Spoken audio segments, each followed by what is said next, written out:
And good morning and welcome to the regular council meeting for September 10th, 2024. All public meetings are live streamed and recorded. Any written or verbal information provided may be included in public documents as per the Freedom of Information and Privacy Act. So I'll call the meeting to order at 9:01. First of all, I'd like to mention that Councillor Cermak sends his regrets, won't be attending, and that Councillor Graham is attending virtually online. So with that, there's an agenda before us, looking to adopt the agenda for today. Okay, Councillor Ratcliffe or Councillor Lougheed? Okay, we'll go Councillor Lougheed, thank you. All those in favor? Thank you, Councillor Graham. That is carried. Item 3.1 is the adoption of the minutes of the regular meeting from August 27th. Deputy Reeve Melhoff. Thank you, Reeve. Actually, just a clarification. Do we write points of order within minutes so that they are recorded? Those are discussion items, I believe. They're official process, so I wasn't sure if that was something we officially put in minutes or not. CO Emmons? Thank you. Typically, minutes are generated to capture the topics at hand, so that higher level, so not necessarily would be identified as long as the issue was identified. Okay. Thank you. I would move to adopt the minutes as presented. Thank you, Deputy Reeve Melhoff. I'll call the question. All those in favor? Thank you, Councillor Graham, and that motion is carried. There are no public hearings today, and we move right along into the bylaws section at 5.1 for first reading of bylaw 1202/24. And I'll turn the floor over to Mr. Conley. Thank you, Reeve. Yuli Schmiemann currently holds title to Northwest 303405 containing 155 acres. The subject land is located approximately 1 kilometer east of the Caroline South Road, adjacent to Range Road 6-0. The purpose of this application is to redesignate 5 acres from the Ag District to the CRA District. The subject land is described by the applicant as gently rolling land, being a mix of bare land and tree-covered land. The land has bare land in the southeast and easterly portion of the quarter section that is utilized for agricultural purposes. In the northerly and westerly portions of the quarter section, it can be described as heavily treed. The proposed parcel can be described as heavily treed, lower quality agricultural land. Access can be achieved off Range Road 6-0 adjacent to the west property boundary.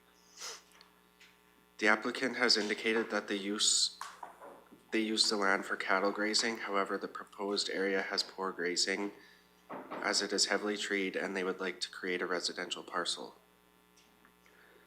The balance of the quarter section would remain under its present designation, being the agricultural district. There is a first parcel out north of the proposed parcel, and there is also a yard site in the easterly portion of the quarter section. The existing yard site is in compliance with the land use bylaw, and surrounding land uses are predominantly agriculture and some residential parcels. This land use amendment is in conjunction with subdivision application 21/3711. Therefore, pending the outcome of the land use amendment, the applicant intends to proceed with the subdivision. The proposed redesignation is to allow for the creation of rectangle-shaped undeveloped parcels situated in the west central portion of the quarter section. The size complies with the CRA requirements outlined in the land use bylaw and is considered the second parcel, third title from the quarter section. This complies with section 10.22 of the MDP.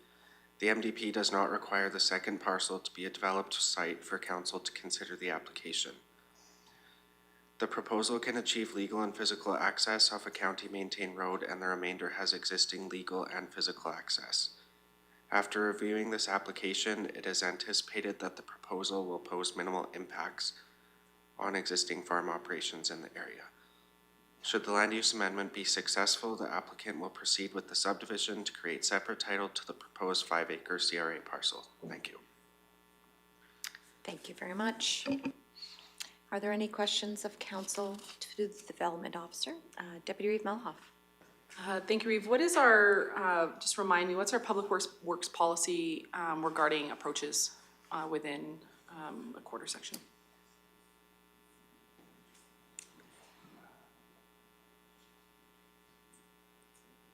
There's allowed 4 approaches per half mile.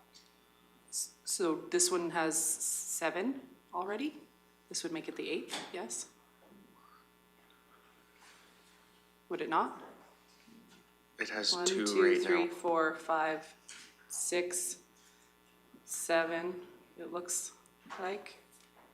On the west property boundary. Oh, it's not like on the road itself, meaning both directions? It's for going one direction versus the other direction? Yeah, Okay, that's my misunderstanding, because I thought it was how many approaches on a quarter mile, not on either side. Okay, thank you. Are there any further questions for the development officer? Okay, go ahead, Deputy Reeve. Thank you, Reeve. Why leaving the space in between the 2 acreages rather than abutting them? there is a lease road adjacent to the current parcel out. The applicant is willing to move adjacent to that lease road. He's willing to place it wherever council would like. Okay, The current- how long is that lease road anticipated to still be active? Because then you have a little strip of like no man's land, because it won't be to either one of the acreages, it'll be left to the original parcel at that point. And then you have the 8 meters of weed growing ability.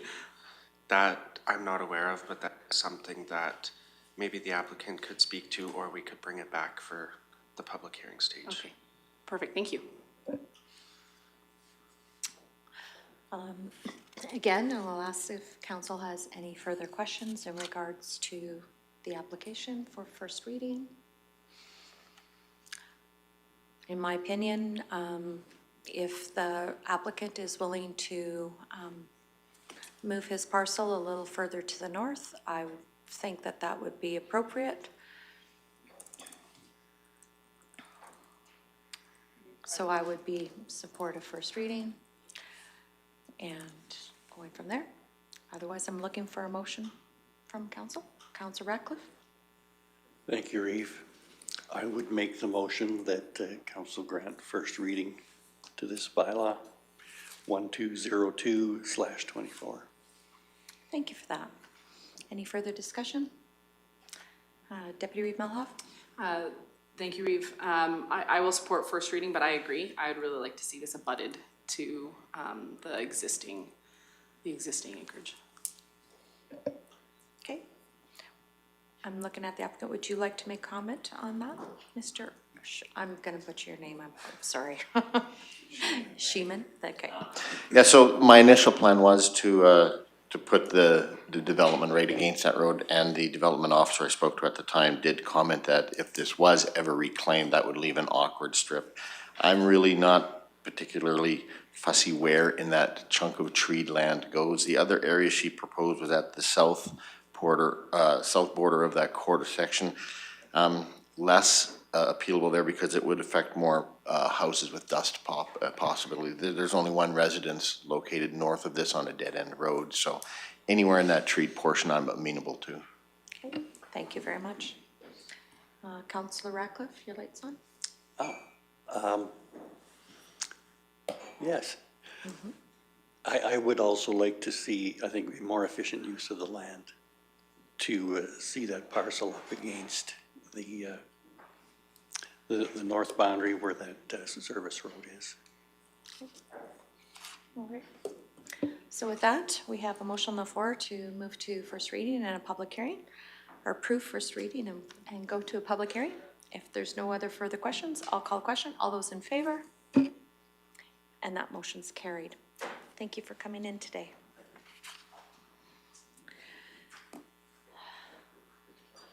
So with that, moving along in our agenda, we're going to move right into corporate services, which is item 8.2.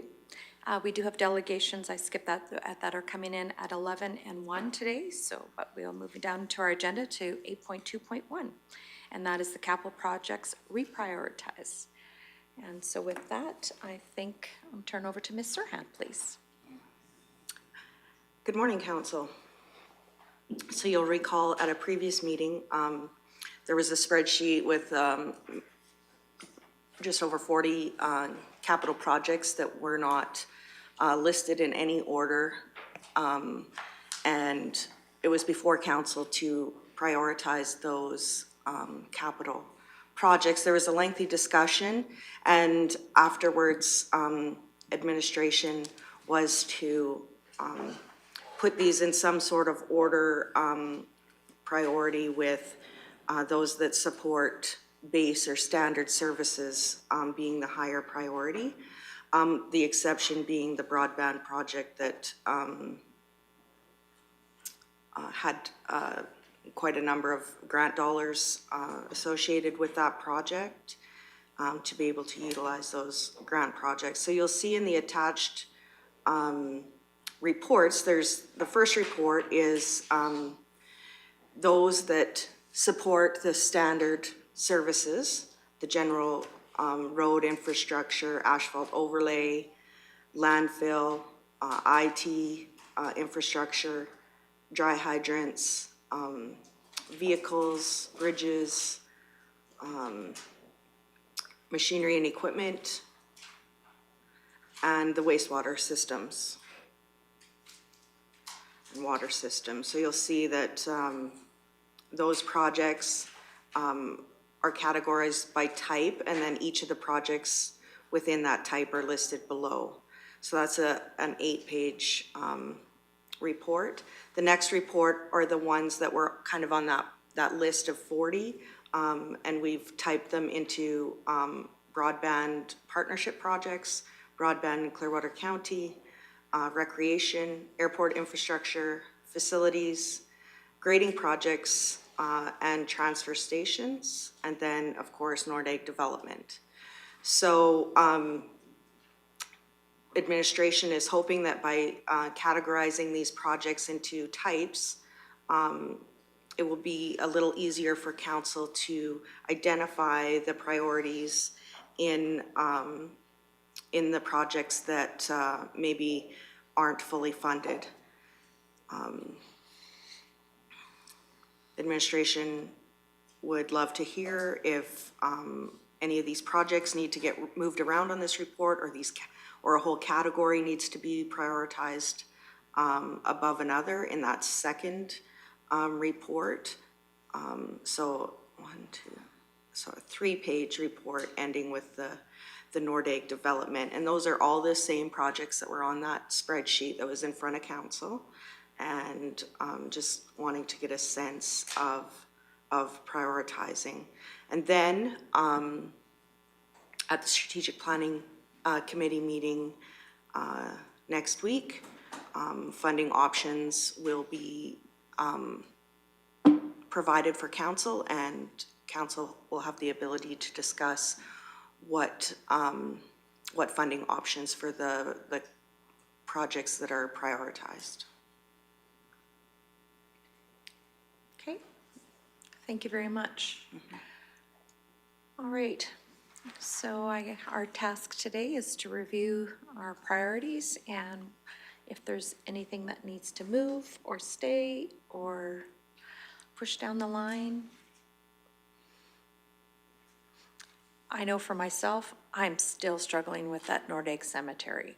I'm sorry, that's just one for me that it's to find a different resolve on that one. I'm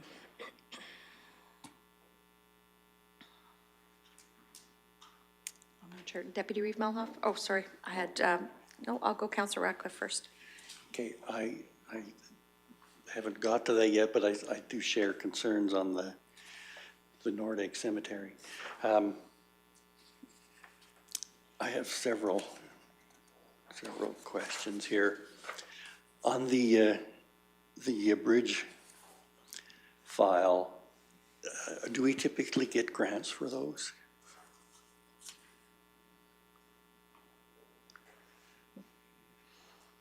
Welcome. Okay.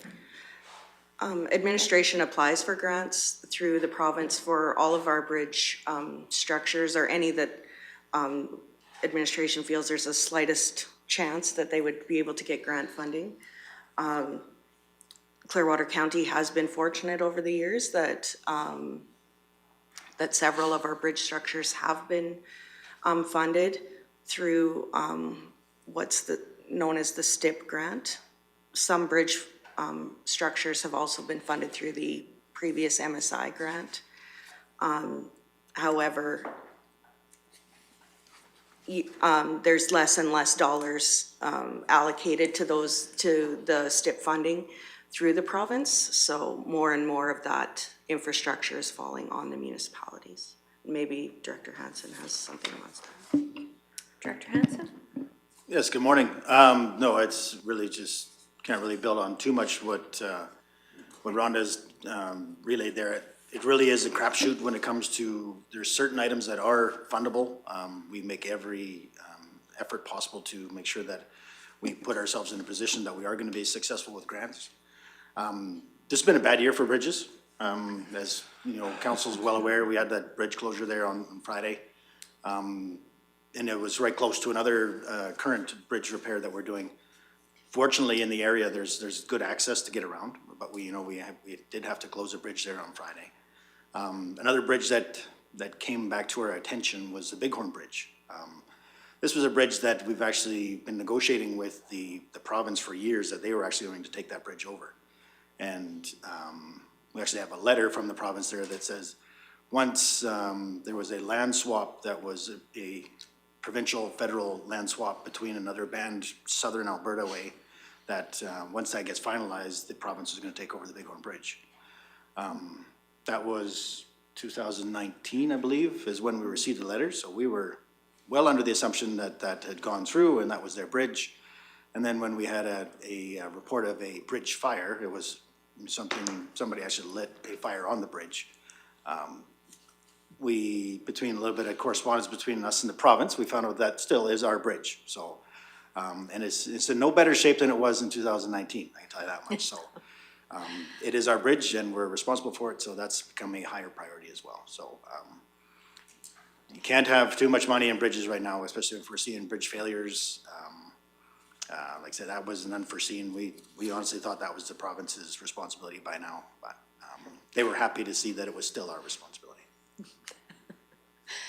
All right, did that answer your question? For that one, yes. Okay.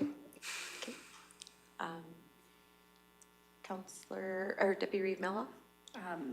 Thank you, Reeve. I actually have a question regarding the Leslieville replacement repairs of the collection mains and drainage works. That says is scheduled in 2025. Is that a carryover from this year? Please tell me we're not ripping up the asphalt we just laid in order to fix collection mains in a community we just paved. That is correct. So this is actually a single line that goes over and services the east part of the hamlet on the other side of the CN Railway. It was the last line. We've done a whole bunch of work to Leslieville previously over the last couple of years. We relined a lot of that and we did a lot of the services. The last leg that was not completed, and it's been due to permitting to try to get under CN because they have a very strict requirement when it comes to permitting in order to get underneath that CN railway because we needed a new alignment. So we've negotiated a new easement with the landowner. We're still just trying to finalize the permitting with CN in order to get that done. And the intent is that it'll be a bore across and we will not be ripping up our brand new asphalt. That was the top of my mind as well all year, and I've been assured that that's not going to be required. So, and nobody's going to prove me wrong. Excellent, because when I read that, I was a little worried. Yeah, so that is a carryover from this year just due to the permitting. And we're also trying to facilitate another conduit for broadband as well at the same time, because, you know, we're in there at trying to do it once and to get CN on board in order. We actually even considered using the old line to string the broadband cable through, but it's in too bad a shape to be trying to get that many bends and everything like that. So they'll need a new piece of conduit as well. Excellent, thank you. Okay. Councillor Northcott. Alrighty, thank you. Just looking through the list, I don't see anything on here for infrastructure related to the Caroline amalgamation for, you know, things like the water and sanitary in the light industrial area or fire halls or any infrastructure that would be related to the amalgamation. Just curious where, if that would fall. I don't see it on the list here anyways. CO Emmett or Mr. Ham?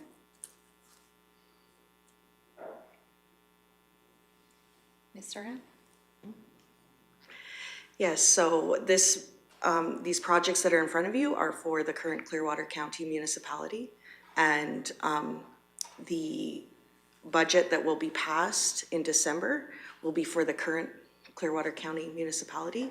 And then the first meeting in January, there will be a budget before the new council for the new municipality that will include some additional revenues from the taxes that will be collected in Caroline, as well as, I assume, some some good analysis of what actually needs to happen and whether that work would actually start in 2025 would be unlikely. And then moving forward, 2026 would likely have those projects included that for the new municipality. So this is just Clearwater, the current Clearwater County municipal projects. Okay, thank you very much. Councillor Ratcliffe. Thank you, Reeve. Under gravel pits and our general road infrastructure, I see there's $3 million set aside in 26. Is that related to the Horberg pit that's a bit questionable? Does that need to stay? Not specifically, no. It's, we don't have a pit identified yet, but we do know that our pit inventory is always depleting. So that is in anticipation of a gravel source. We get inquiries regularly about people interested in selling either through royalties or private property that does have gravel, and we do investigate all of these inquiries, but we're always looking for gravel in strategic areas. Right now, we actually had a purchase, I think it was $2 million identified in 2025. Originally, we bumped that to 2026 because we don't have anything looming. So that's, we wanted to make sure that was still in the budget, identified that we still need to accomplish our goals when it comes to ensuring that we have a ample gravel supply. And we're still looking for gravel in strategic areas. So there's nothing specific to Horberg, no. Great, thank you. I'll let you continue. Okay. My next question is about the regional wastewater system. It's my understanding that the need for this really is no longer there, and I wonder why we're carrying forward work on that. As you know, the problems were, I believe, in Withrow, where this regional wastewater system was started, and that issue has been rectified recently anyway, within the last few years. Mr. Ham? It's identified as $500,000 in 2025 for a regional wastewater kidney. Oh, so. Oh, sorry. That's probably a mislabel. That was really associated with the Lestyville upgrades that we've had there currently. There are some, that was a very aggressive new technology that we're embraced, I guess, in Lestyville with that kidney and that wetland system. We are looking at ways to improve the operator experience inside that facility compared to having the sludge being packed out with in garbage bags, for example, out of this little sluice box filter that we have. So we identified a capital expenditure to try to, you know, and the original design had other methods in order to actually collect the solids, because in order for the wetland system to work, is that we need to strip all the solids out of the waste in order for it to be treated in the wetland system. And the only way to, well, there was a couple of different ways that was done and actually strip the solids. And one that I say, it's in essence is a sluice box. It's called a saltness filter, which basically all the waste goes into this it's a belt, and then the solids are are carried up into, and then it drops into a little dryer system, and then it goes into a garbage can. And right now, the operators are required to actually physically, you know, deal with that waste, manhandle that waste in order to get it out into another bin to be then hauled away. So we're looking at a way to enhance that system in order to get rid of the, I say, to improve the operator experience there on having to deal with that solid waste of that sanitary system.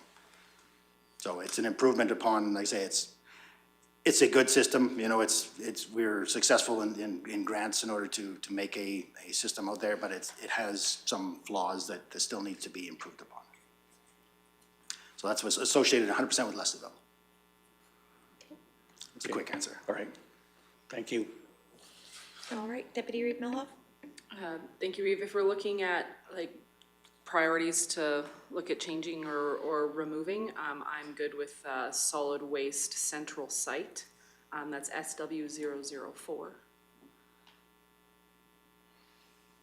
In what way? To Removing just it, remove it would actually completely? free up 6,600,000 if we just removed those.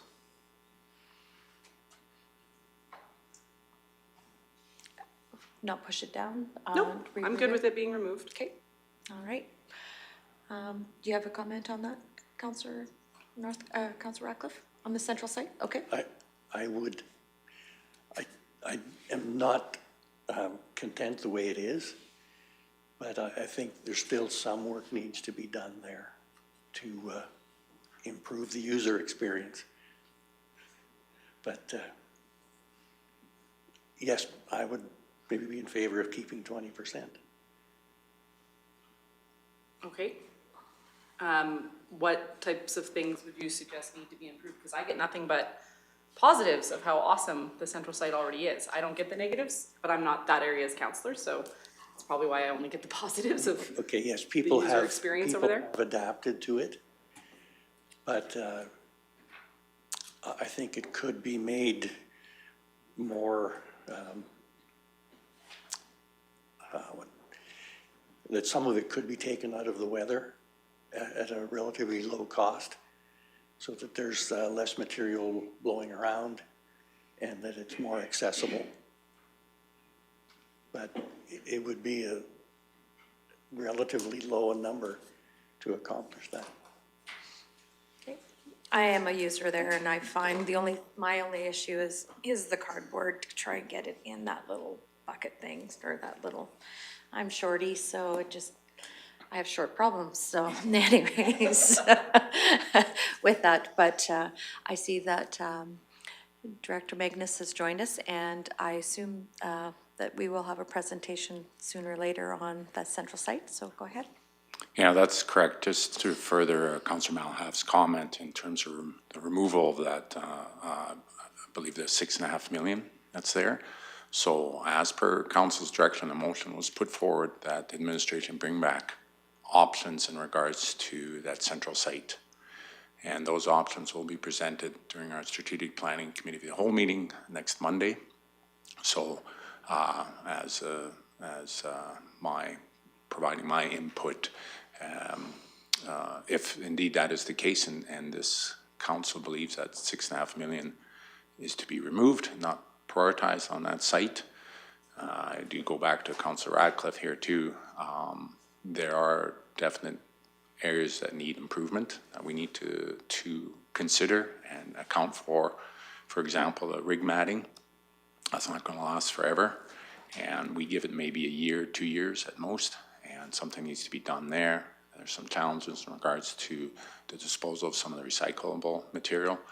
We have to account for extended producer responsibility that's coming into play here in 2025. And respectively, I ask that Council consider some of those things, and the options that we are presenting on Monday, take that into account. So if this Council so chooses to remove it, then we'll question whether or not that presentation is even needs to be made on Monday. Deputy Reeve Milhoff? Thank you, Reeve. It was my understanding we needed to prioritize today. I I mean, obviously, a presentation would be a better way to make an informed decision, for sure. But then I question why we're being told we need to prioritize today without all of the information that would be coming next week. So we've been asked to do that today without all of the information then. Mr. Hunt?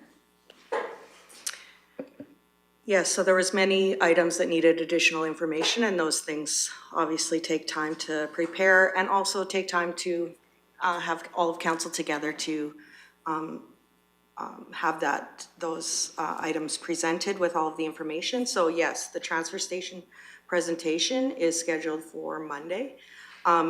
More what we're looking for is these projects that are in these categories. Is broadband the number one out of all of the categories? Is recreation a priority over the airport, or is airport a priority over recreation? Is facilities a priority over recreation, or is recreation a priority over facilities?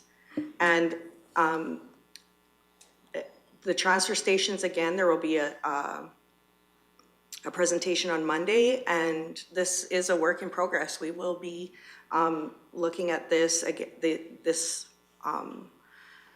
these reports on next week on 2 separate occasions, and then likely in October at an additional strategic planning meeting if the decisions aren't able to be made in September, and then again during budget deliberations in December. So there's lots of opportunity to change.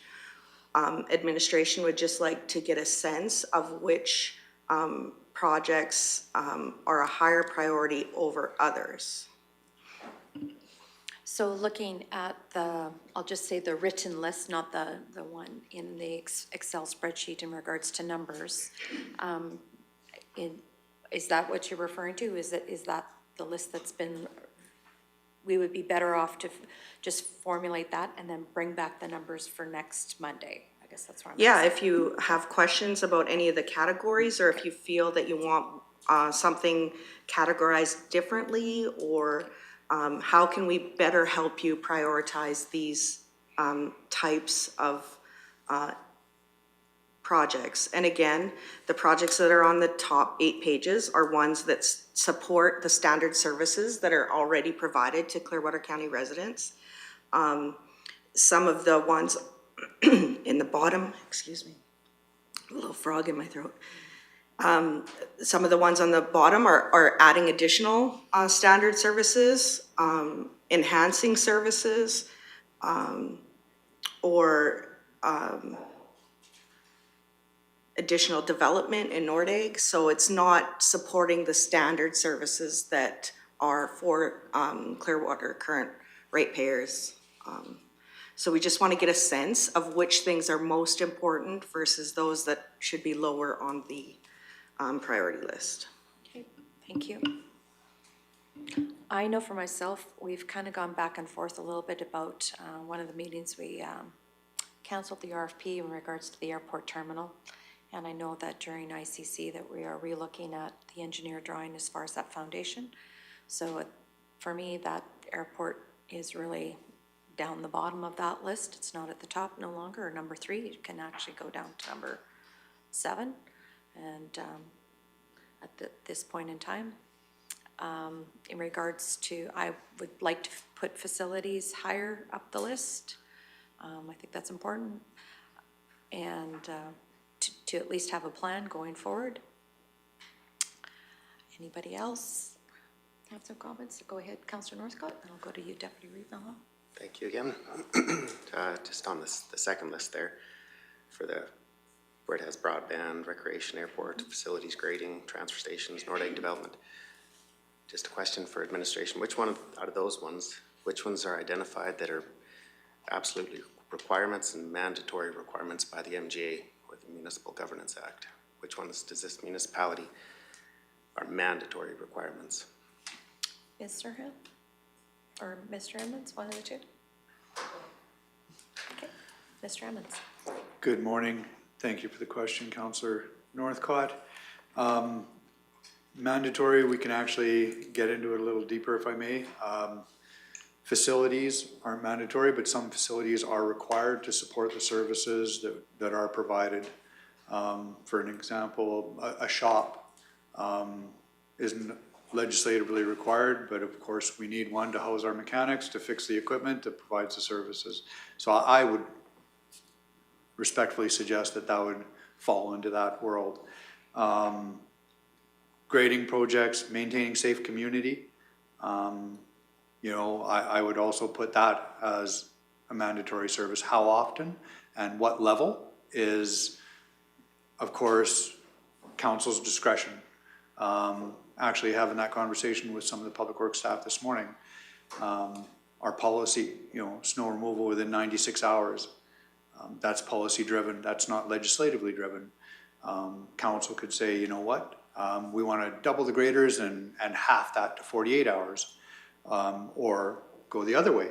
That level of service, of course, is council's authority to direct administration, and we will react accordingly. Nordegg development, choice. Going through with the vision of Nordegg, and that is a priority of this council, therefore Clearwater County. How fast or at all, that is all council's discretion. Broadband, choice. Recreation, not legislatively driven. Council has said that recreation is part of community, so therefore it falls into that priority, but not legislatively required. Transfer stations, dealing with the solid waste, I would say legislatively driven. It's part of providing safe community. How is absolutely council's discretion. Again, I was actually having that conversation with some public works staff this morning, given various examples of service. Council could say, eliminate every rural station. Every ratepayer has to go 10 miles west and literally take it to the landfill. Not what I'm advocating, I'm just giving an example. You are still providing solid waste service, but a much lower level of service to the community. Council has said we want rural stations, make it more convenient, what that looks like. Council looks at it, makes decisions, directs administration, and we act accordingly. Did that help, Councillor Northcott? It did, thank you. Deputy Reeve Melhoff. Thank you, Reeve. So we'll be digging into things like broadband at the broadband meeting and all that. So, because like we can dig into it now, but you're suggesting that that's going to be happening later. I do have a question with regards to your comments back to Councillor Northcott regarding Caroline. So you're saying we're gonna have another budget come in January. So I'm curious then why we're doing all of this work if we're just gonna have another budget in January. Should we not be just running on an interim budget, which is then operational only, and therefore not spending all of this time and energy on building a budget that will be rescinded and redone come January? Yes, sir. Yeah, so Clearwater County still needs to do its due diligence and understand and make a plan for how they see this municipality in the future. And even though this municipality is going to change likely in January, if the amalgamation goes forward, Clearwater County, as it sits, is still the biggest portion of what will be the new municipality. And those projects still need to be discussed. And Caroline does come with, albeit a small revenue source, a revenue source. So those will be added also in the January budget. I don't anticipate the budget being much different than what is presented in December, with only the addition of the additional revenue that's coming for those ratepayers that will be added to Clearwater County, and then those operational expenses and the analysis expenses coming out of that revenue and providing the services that municipality is used to.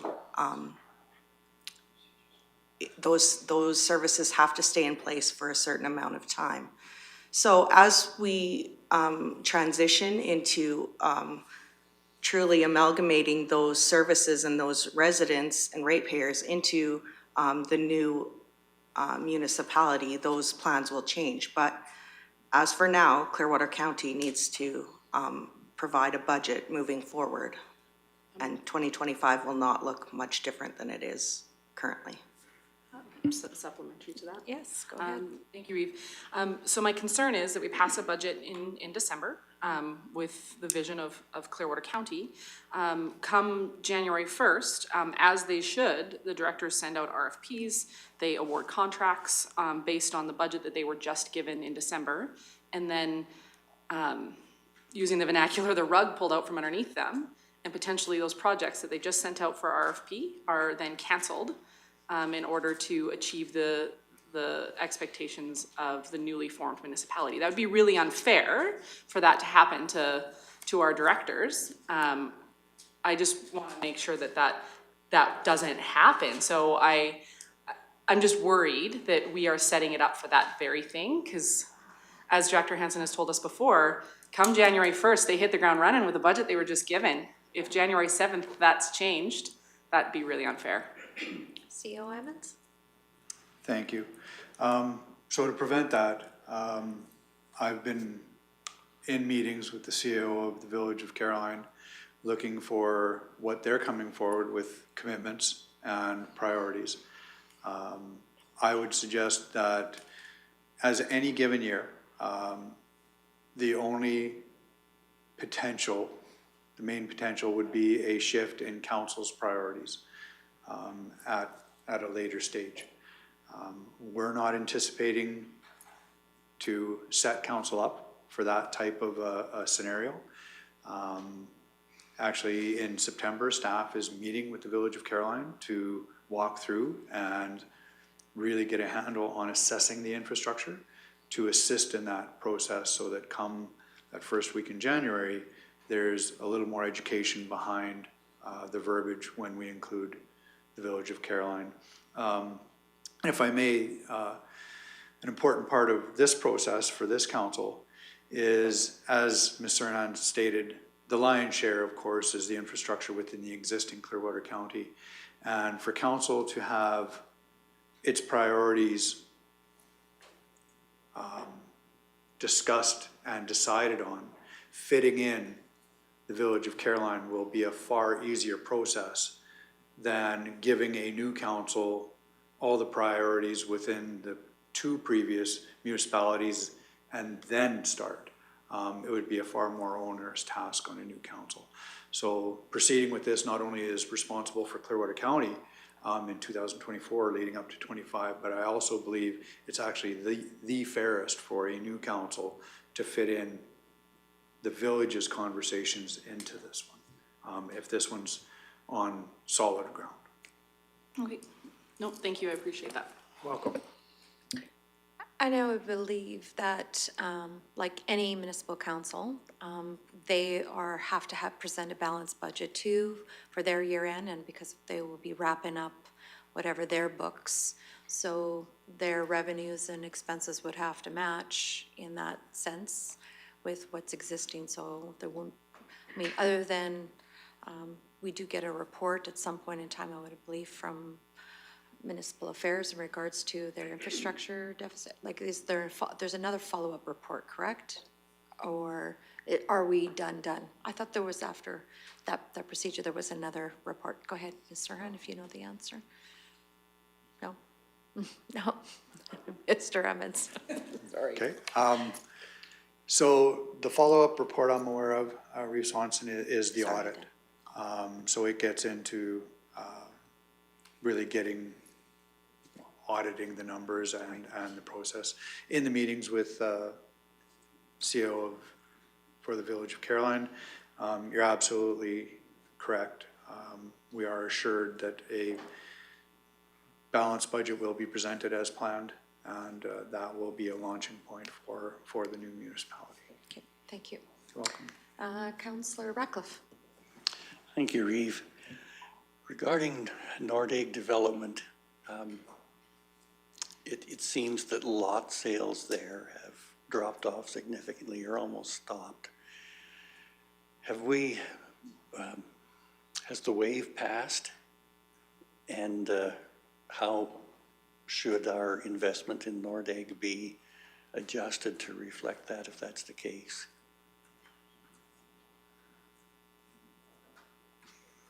Mr. Emmons? If Director Hans wants to add, I would suggest that's always a council decision. Market always, from my experience, if I may, fluctuates.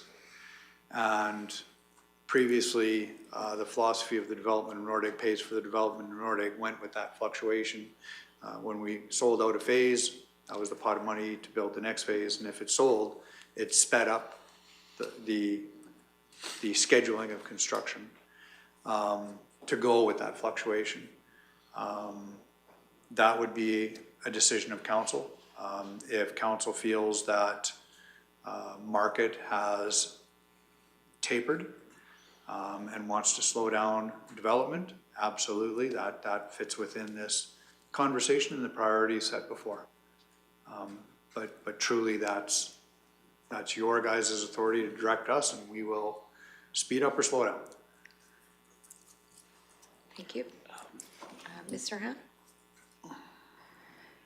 Yes, one of the things that it's hard to react for a municipality to sales pressure on the lots or lack thereof because of the decisions are made by the body of council for that development. So when there is a year when there is lower lot sales, or actually when lot sales are being taken back because construction hasn't happened, then the natural response is to slow down the construction that supports those lots. However, if those lots, if we don't have a crystal ball, and if those lots start to sell in the middle of 2025, it is very difficult to speed up production. So having a solid plan of how council sees that development moving forward and which projects have the ability to be funded through the sale of lots and which ones need an alternative funding source need to be identified in that plan. And so that the plan is solid and the body of council can react somewhat to the sale of those lots. But overall, the plan needs to be what the plan is. Thank you. Do you have further questions, Councillor Radcliffe? Not on that. Okay. Looking at the screen, I see no hands up for Councillor Graham. But any other comments, questions? Deputy Bylaw? Thank you, Reeve. So I would agree with your earlier comments regarding airport infrastructure, and provided our meetings continue to go the way that they have with the town, I can see that being moved down further on the list. With regards to facilities, though, I'm good with it being moved further down the list as well. But I understand we will have more conversations and strategic planning, et cetera, in order to have more informed decisions on that. So that's on those two comments. Thank you. All right. Any other questions? Go ahead, Councillor Radcliffe. Okay. On the broadband, I remain convinced that this type of infrastructure is essential for the sustainability and long-term growth of our region. However, I think taxpayers looking at these numbers, they're pretty big and scary. Oh, and also from our previous discussion on this, it shows that Nordegg was 1.78 million and this shows 6.8 million. Is that a typo or? Would it be possible to break these numbers down so that it shows how much actual county investment is required and how much is covered by the grant? so that it doesn't look so, I know, maybe alarming to the taxpayers on the amount being invested? Mr. Hagan, Director Hagan. Thank you, Reeve, and good morning, council. A couple of points I'd like to make about the broadband capital budget figures that are there in draft form. These are the expenditures only. Funding sources will be discussed at the broadband committee meeting next week, and that will be public, and that will, I believe, give the public that full picture of both the funding and the expenditures involved. Other than that, all I would suggest is that that's probably best discussed at the broadband committee meeting next week. Okay. In regards to recreation, when we're talking about Southeast Recreation Grounds, is that the Caroline Southeast Recreation Grounds question? Go ahead, Mr. Ham. Yes, correct. That Southeast Rec Grounds is in Caroline. Including the campground capital? Is that the No, the campground capital is, I think, identified as the various campgrounds that are within Clearwater County. I don't know if there's a specific project in mind for this, for the project in 2026, but I do know the Community Services Department does have a list of projects ongoing at the different campgrounds that are owned by Clearwater County. Okay, thank you. All right, go ahead, Councillor Northcott. Alrighty, as broadband, discussion on broadband, as it's not a legislated requirement of this municipality, and because private sector business, if owners of businesses do desire to have a fiber connection in Clearwater County, they already have that ability, and businesses have already connected to fiber connections when desired. So there are the options already available for businesses to connect to fiber if they choose. With the future financing and future funding required to fund this project, along with the future operating and maintenance costs, it almost seems like there would be enough money to, if broadband was removed, there would be almost enough funding there to really fund everything else on that list, just about everything else on there. I just wanted to make that statement, but I'd be all right if broadband was removed. Okay. In that response, actually, I'm going to pick on Councillor Lougheed because he hasn't said a whole lot. I didn't know if you wanted to chime in here on this. Go ahead, please. Thank you, Reeve Swanson. I have been listening intently to and I agree with many of the viewpoints. It's a challenging thing to look into the future, well into the future, and commit this council to a vision. I mean, we can probably help you out with 2025. It's going to be difficult to give you that certainty going into the next mandate and the next vision of whoever occupies these chairs 13, 14 months from now. That may not be able to give you the certainty you need to have to make budget decisions for 2026 or even 2025, because we're only talking about 3/4 of 2025 that will be able to influence that decision. Now, I do agree that I think we have a number of projects that we can stretch the timeline out. I think they're all important projects. They're great to the service of our community. That's what we are, a service delivery entity. And we don't want the community to believe that their services are being reduced, or I think we always want to look to the future and say it's going to be a little better next year than it was last year. I think we want to keep finding ways to improve the quality of life here. We have a hugely prosperous community that can do many things. We just can't do them all at once. And I think we're trying to manage our vision of improving our community through a number of projects. And I think we have the ability to meet the future by investing in it now.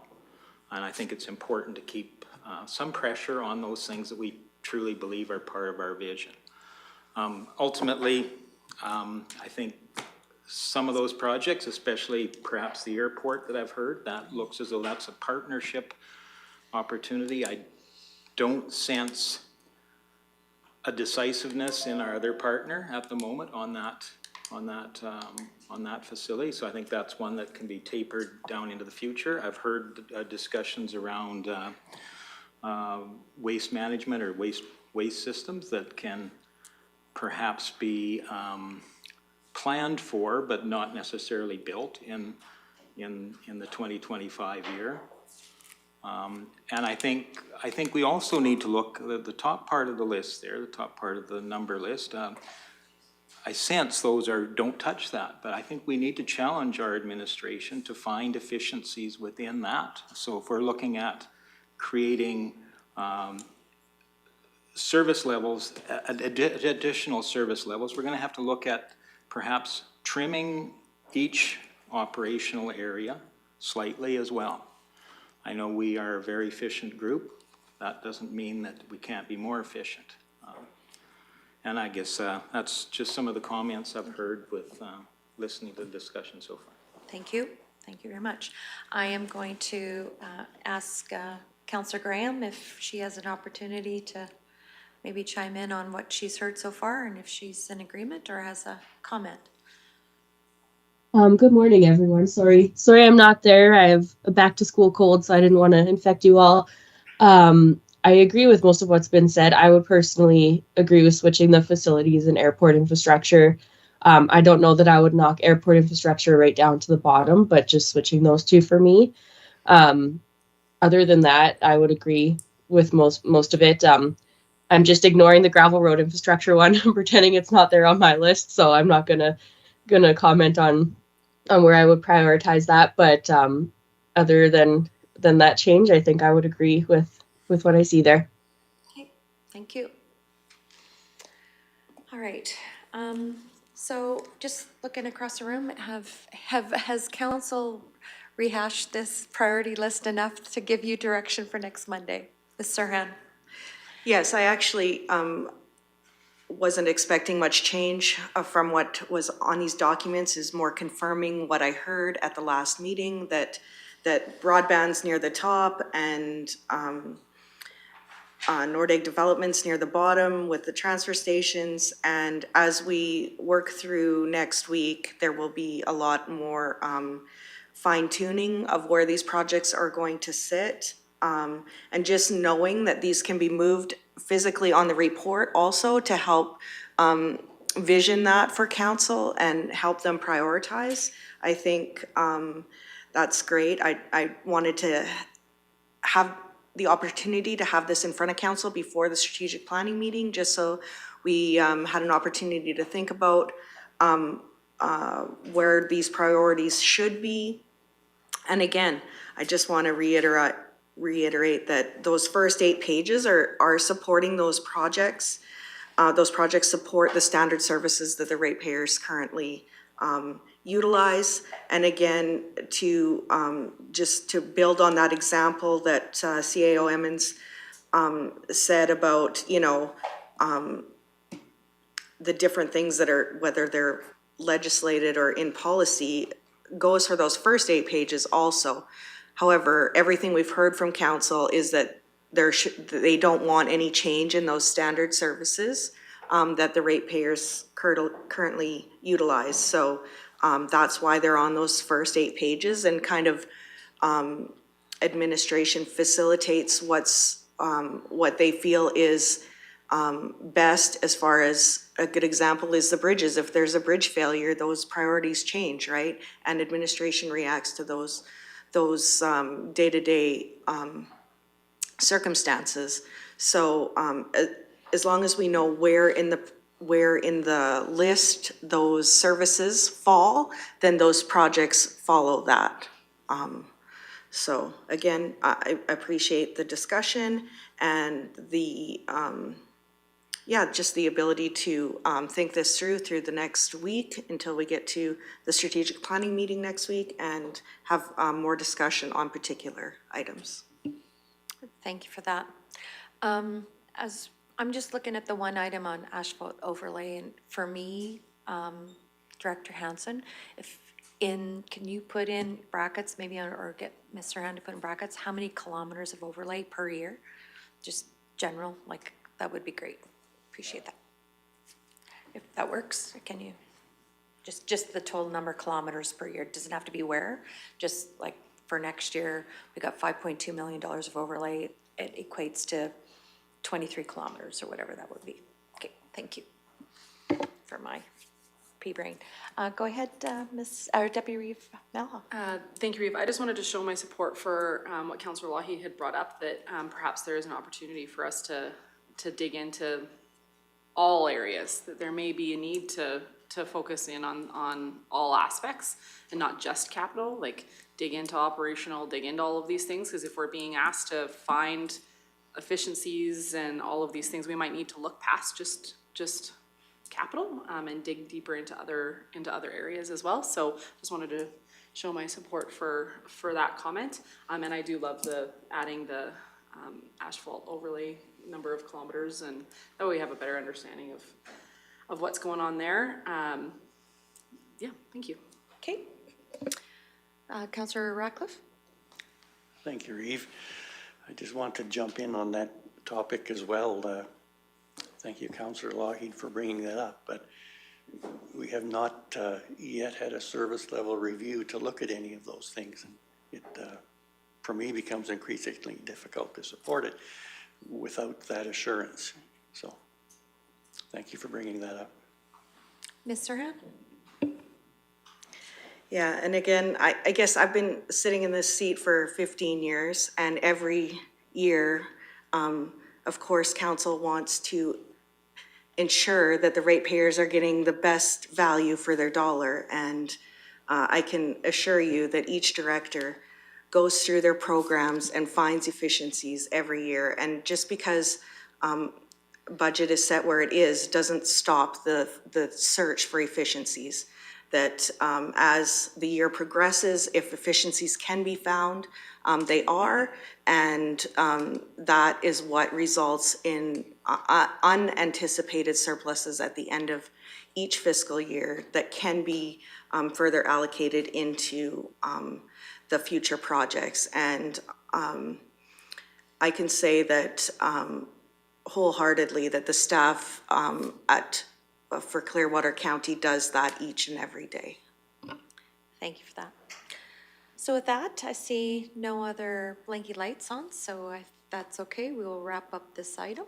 And I think given enough direction to Ms. Cern for next Monday. And let's take a 15-minute break.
And welcome back to the September 10th, 2024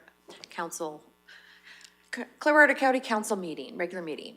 So we're down into our agenda.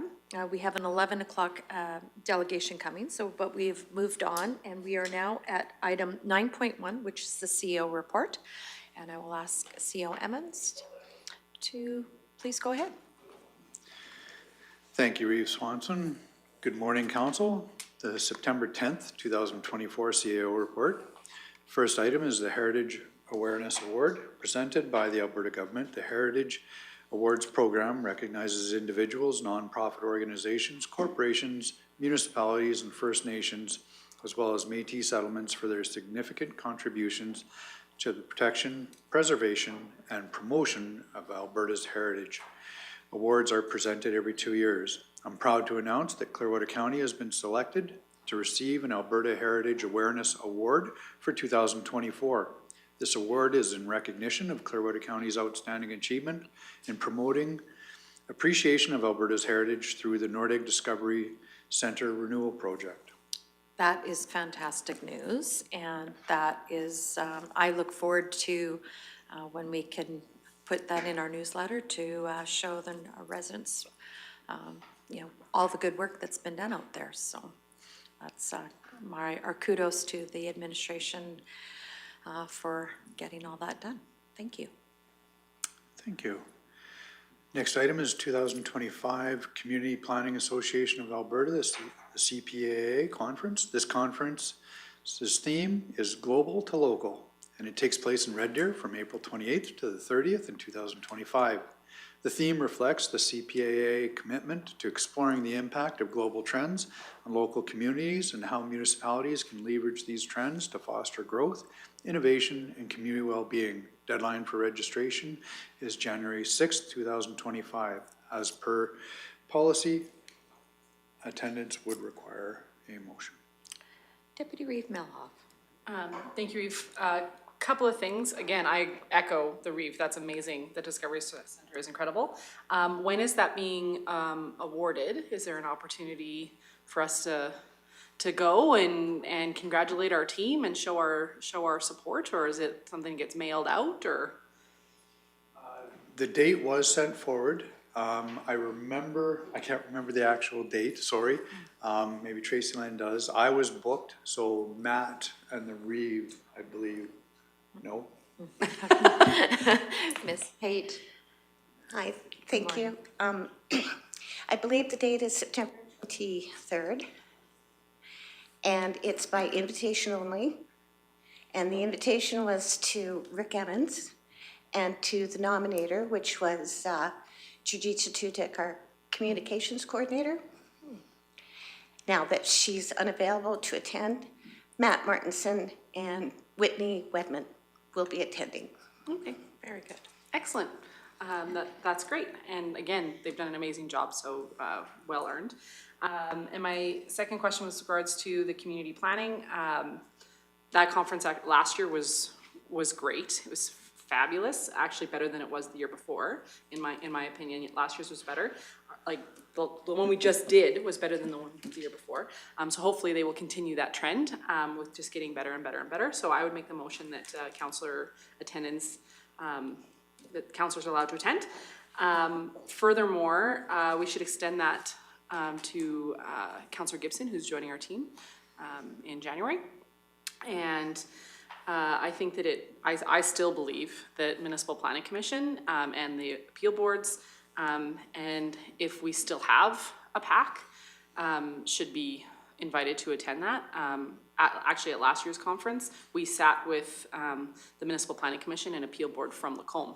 So there is other groups that are sending their planning boards or representatives from their planning boards, so that I feel that there's value in that. But for now, I'll make the motion that council can attend. Okay, thank you. Councillor Ratcliffe. Yes. Regarding the Heritage Awareness Award, is that presentation going to be here or on the site? Oh, in Edmonton? Yeah, Okay, all right, thank you. Okay.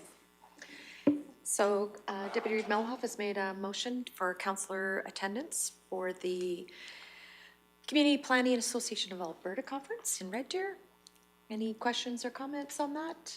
If not, looking for those in favor. And that motion's carried. Thank you. All right, moving down the list, we have verbal council reports. And I will go to Councillor Lougheed, please. Well, thank you. I get to go first up this time. And as I mentioned earlier, I don't have my notebook with me today, so I'm just going to go off the calendar. And very interesting webinar on the provincial resource road mapping project. Hopefully we can give some feedback on that project there as well. I had the opportunity to attend the Lesaville Street celebration or block party. I think that was very well attended, and they keep building on a great event, and I was very happy to be there. And that's basically it for me. I did have one drop-in session, but it was pretty quiet that day. Everybody must be happy.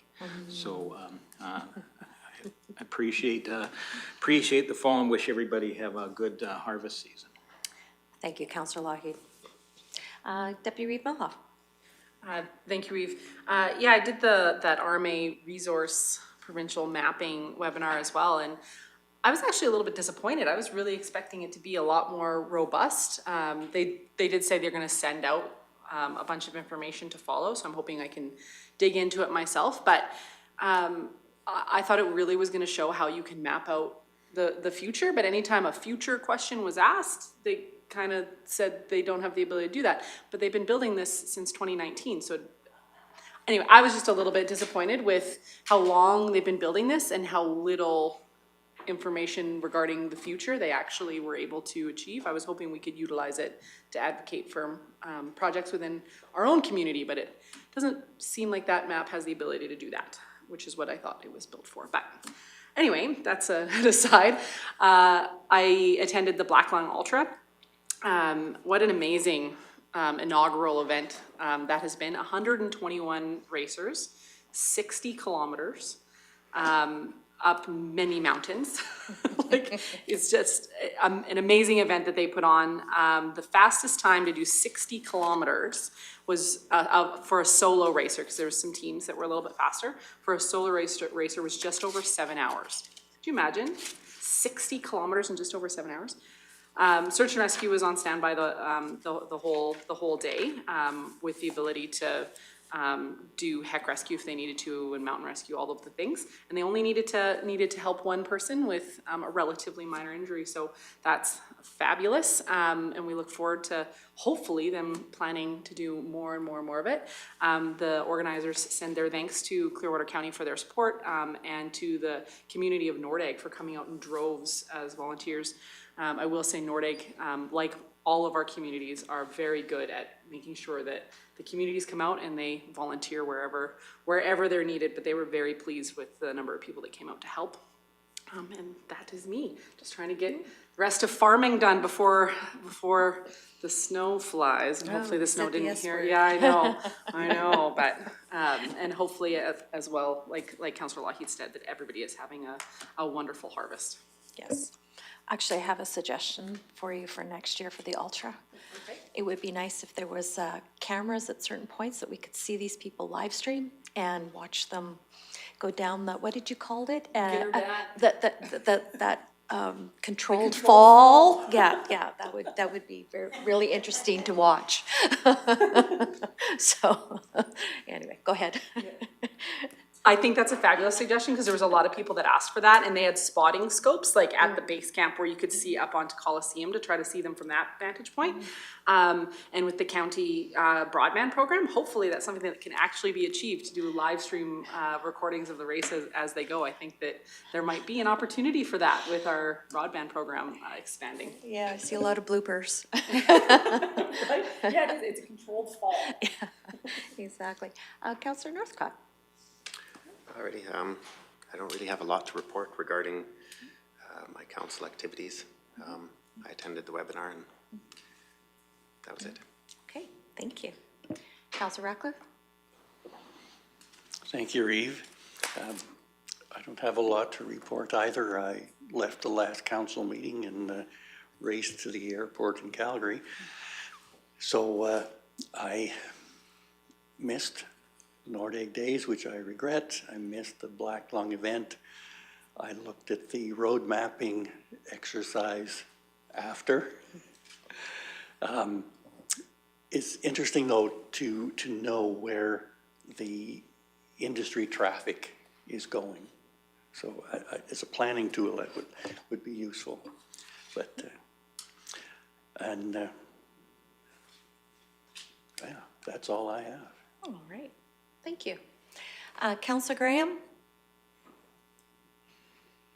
I also attended the webinar for the resource roads. I had a rural industry crime meeting, and they're it mixed with CMAC last year, I believe it was, and they're looking at a bit of a restructuring there again to try and figure out how it can best work. And then also I attended the block party, and it was absolutely wonderful. It's always such a fun day, and lots of people out there, and many positive comments about the microsurfacing that happened in the hamlet. So shout out to Public Works for doing a great job and making sure that it was all good to go for the block party. And it was kind of cool to get a tour on the horse wagons of the new pavement. So it was a great day, and that concludes my report. Thank you. For myself, since the last meeting, we had a Rocky Seniors Housing Council meeting. The lodge is full. There are no more rooms available right now. There is a waiting list starting again, which is a little early. Normally, we were anticipating that to be in November, but it's happened now. So that's, we understand that there is a need, and going forward, and that will be further discussion. The inspections we have, well, I shouldn't say inspections, we do inspections in the spring, but we also do resident annual meetings, and so those will take place in October. I did also attend that resource webinar. My takeaway was downloading. They want data information, but they want the municipalities to figure out what the traffic counts, what the road, because it was only specifically on trucks. There was no rails, no pipeline, et cetera. So to me, it's like, why is the municipality picking up that information? I know it's important about economic development, but at the same time, it's another download on the municipality to gather that information for them. And there was a good question in regards to what is Alberta Transportation considering about tourism as a commodity down those roads, and I thought that was a very poignant question that they will probably have maybe more answers to in the future. Also had an interview with CBC last Thursday in regards to the broadband project. The article will be coming out, radio, internet, I believe she said in about a week, 10 days time. When I get the email, I will share. I had my drop-in session on September 6th. I had 4 drop-ins. Was a bit busy in the afternoon considering it was so nice. I thought I was going to get away with a leisurely afternoon, did not. On the 7th, I also quickly popped into the Leslieville Pioneer Days, Leslieville Block Party. Great to see the crowd going there, and I thought that was an excellent, it's always great. I was considering going to see if they had samples of the pies, but they didn't have samples of the pies. That would have been nice to go and do.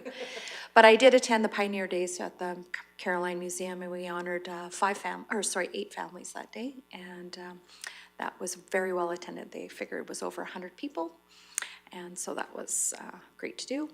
Yesterday, I had the Cape Transportation Logistics Committee meeting in discussion. We're going to rename the one project, instead of calling it House Pass, we're going to call it a Connections Corridor, because there's a lot of stigma in regards to house, and so we don't know if that is going to be the exact route or if there's going to be something else.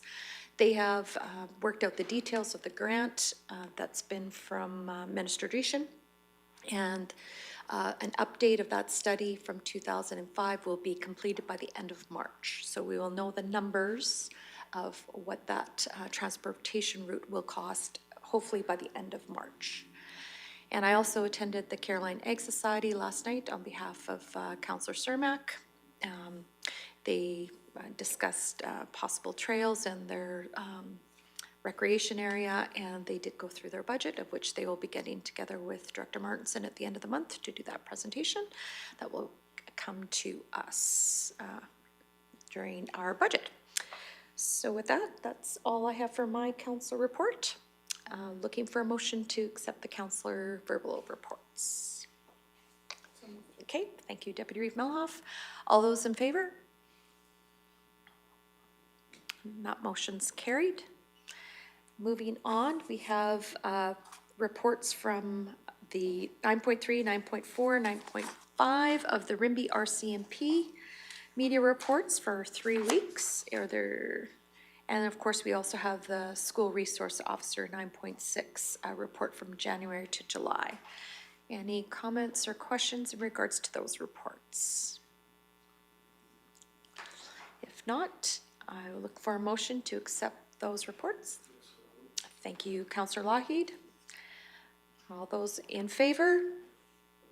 And that motion's carried.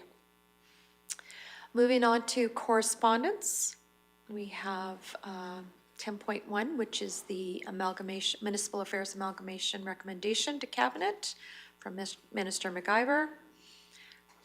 We also have the Municipal Affairs 2025 Fire Services Training Program grant.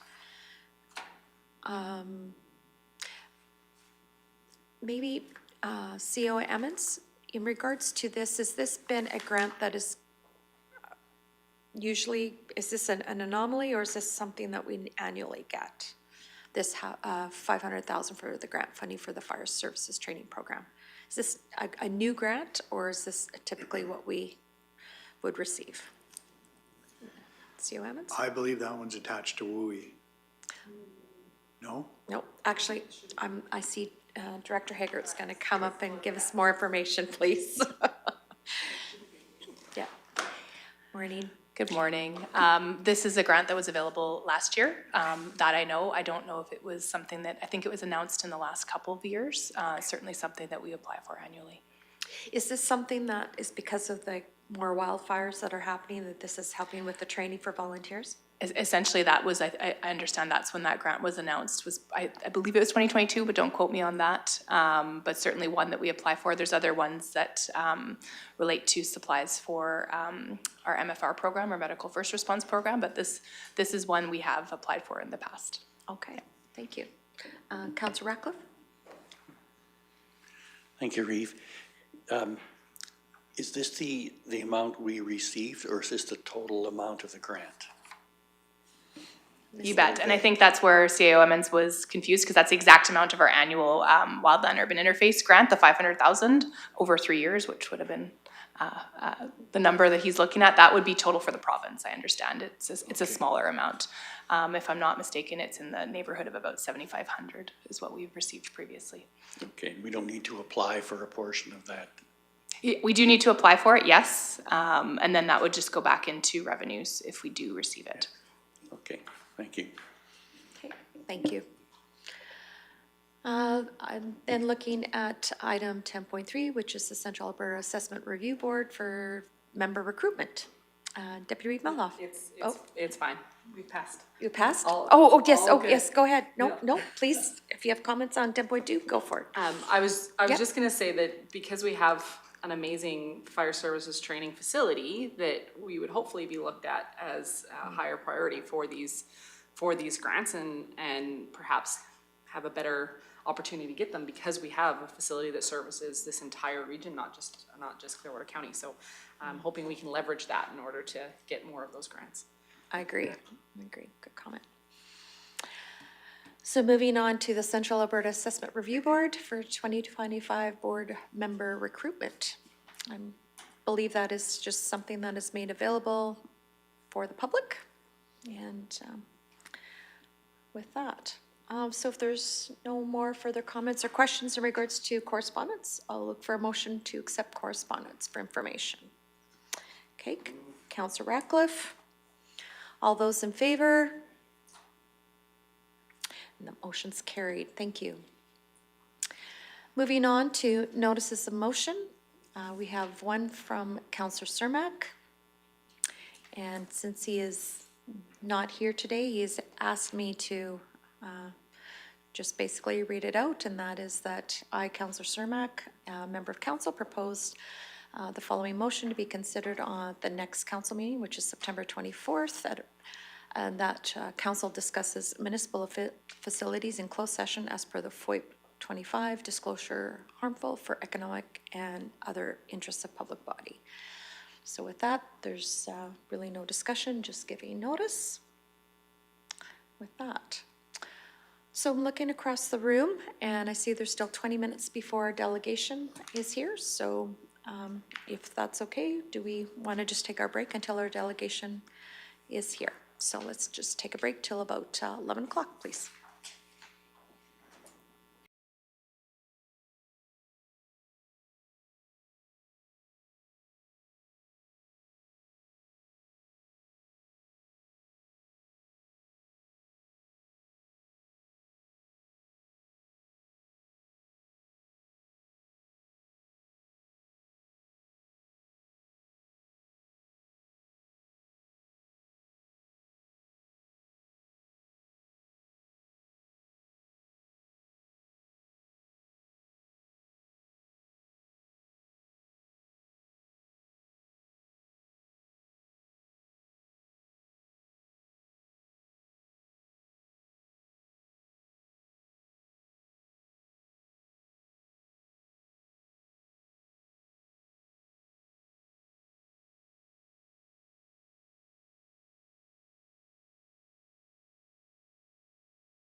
And welcome back from our break.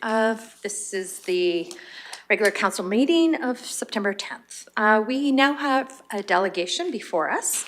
It is the delegation with the Rocky Chamber of Commerce in regards to a facilitation of a Unstoppable Conversations. But before we get started, I'd like to do introductions if we could. And I'm going to go online first. Good morning. I'm Sydney Graham, Councillor for Division 2. I apologize that I am not there. I am a little bit sick. Thank you, Councillor Graham. Go ahead. Lougheed, Councillor for Division 3. Welcome to yourselves and the members joining us in the gallery. Jenny Melhoff, Division 1 Councillor and Deputy Reeve. Good morning, Michelle Swanson, Reeve, and Councillor for Division 7. Good morning, Jordan Northcott, Councillor for Division 4. Good morning, everyone. Neil Ratcliffe, Councillor for Division 5. Good morning, Murray Hagan, Director of Corporate Services. Good morning, Rhonda Serhan, Manager of Financial Services. Good morning, Rick Emmons, CAO. And my name is Tim Hoven. I'm the Vice President of the Rocky Chamber of Commerce. I'll just introduce everyone in our delegation. We have Michelle Meatheringham, who's the Executive Director. We have Kevin Gangle and Wendy Snyder from Unstoppable Conversations, Bob Jacko from West Fraser, and Randall Sugden from the Rocky Credit Union, who came in to support us today. So first of all, thank you for hearing our request.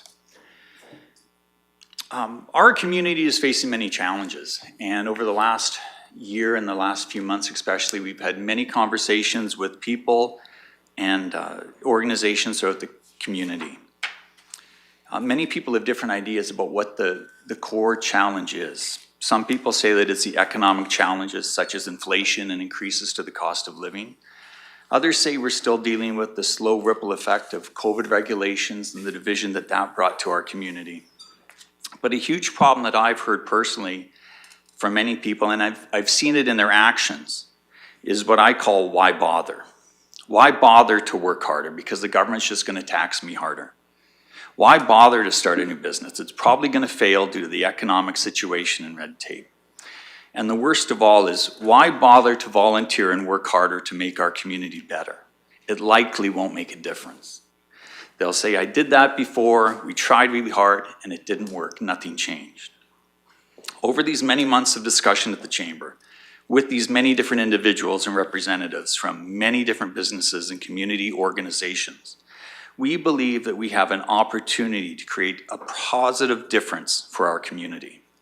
We believe that we can change the way our community thinks about itself. We need to have people think of their community in new ways. Instead of why bother, we can help them think of how they want their community to grow and then give them the tools and inspiration to make that happen. I'd like to invite Mr. Kevin Gangle from Unstoppable Conversations to explain the process. Thanks, Tim, and thanks, everybody. Real pleasure to be here. We love working with communities who've got deep commitment to your people, your businesses, the land, and it's a real pleasure to be here. You have an engaged, amazing community. We've had a chance to spend some time over the last 10 years, so it's great to be back. So we wanted to tell you what this thing is called community transformation. Transformation is a word that gets used a lot.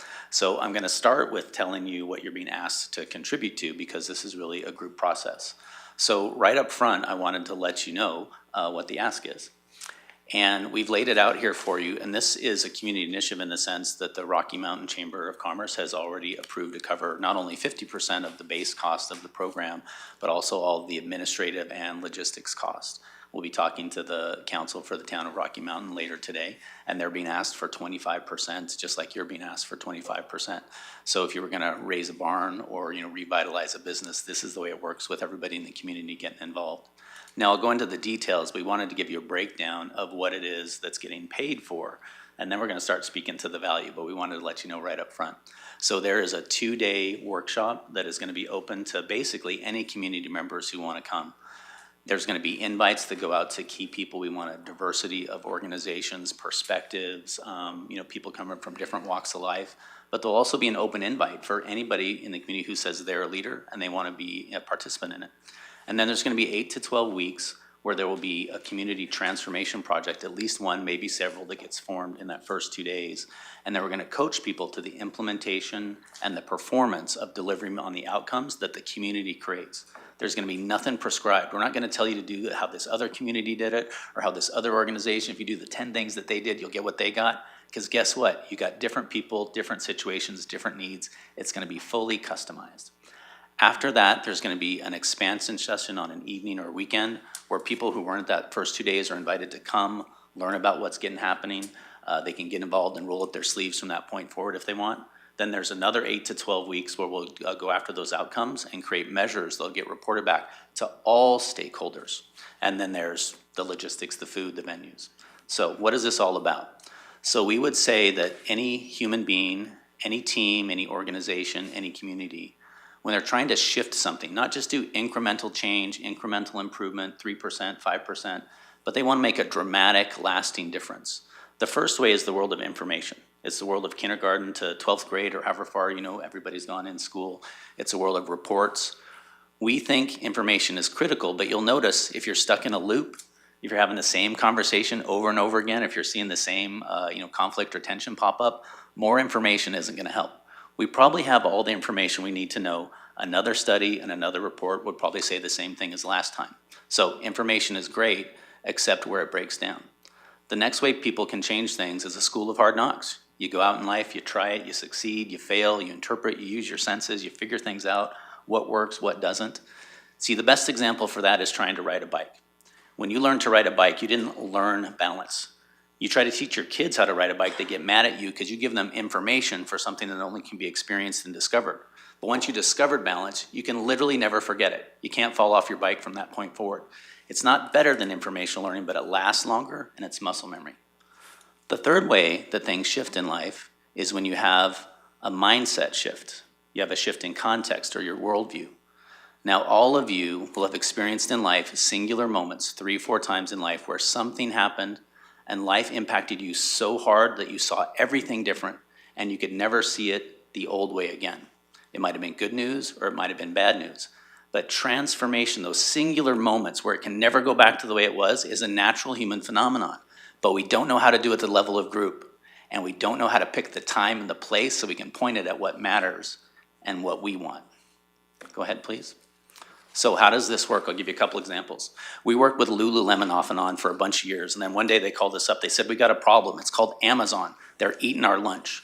Lululemon literally created a category of athleisure wear. They're the market darlings. They're making money hand over fist. They're getting written up in magazines, and suddenly one day there's a sudden downturn. Now, they got together the best and the brightest, who all worked for them already, and they said, go solve this problem. They put them all in a room, and nothing happened, and nothing happened, and nothing worked. And they asked us to come in, and in a single afternoon, using the exact same tool that we're gonna start your community transformation with, they discovered what was in their group blind spot. What was the unexpressed, unsaid thought bubble that was running the show that they couldn't get articulated? It was called, I know the customer best. That sounds like a pretty good mental model, doesn't it? Who else is gonna know the customer best? They invented the category. They've been kicking ass until Amazon came along. But they weren't pointing, I know the customer best, at Amazon. And they weren't pointing at their other competition. They weren't pointing at their vendors. They weren't even pointing at their customers. They were pointing at each other. Design was telling customer service, I know the customer best, don't tell me what to do. Customer service was telling finance, finance was telling HR, HR was telling marketing.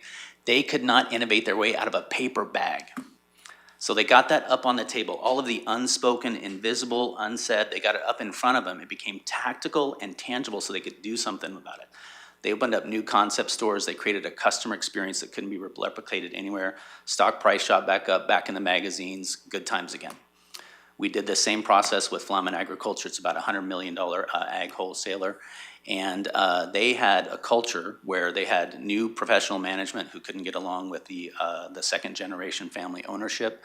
They couldn't figure out a succession plan with the third generation. They barely knew where half their inventory was a bunch of the time. And they discovered that they were inside of a group think called have a hunch, buy a bunch. That's how Grandpa did it. That's how Dad been doing it. That's how it had worked all along for decades and decades. They got that up and out of the way. They created what we call a new noble cause. And their noble cause was called People Together, Doing the Right Thing, Making a Difference.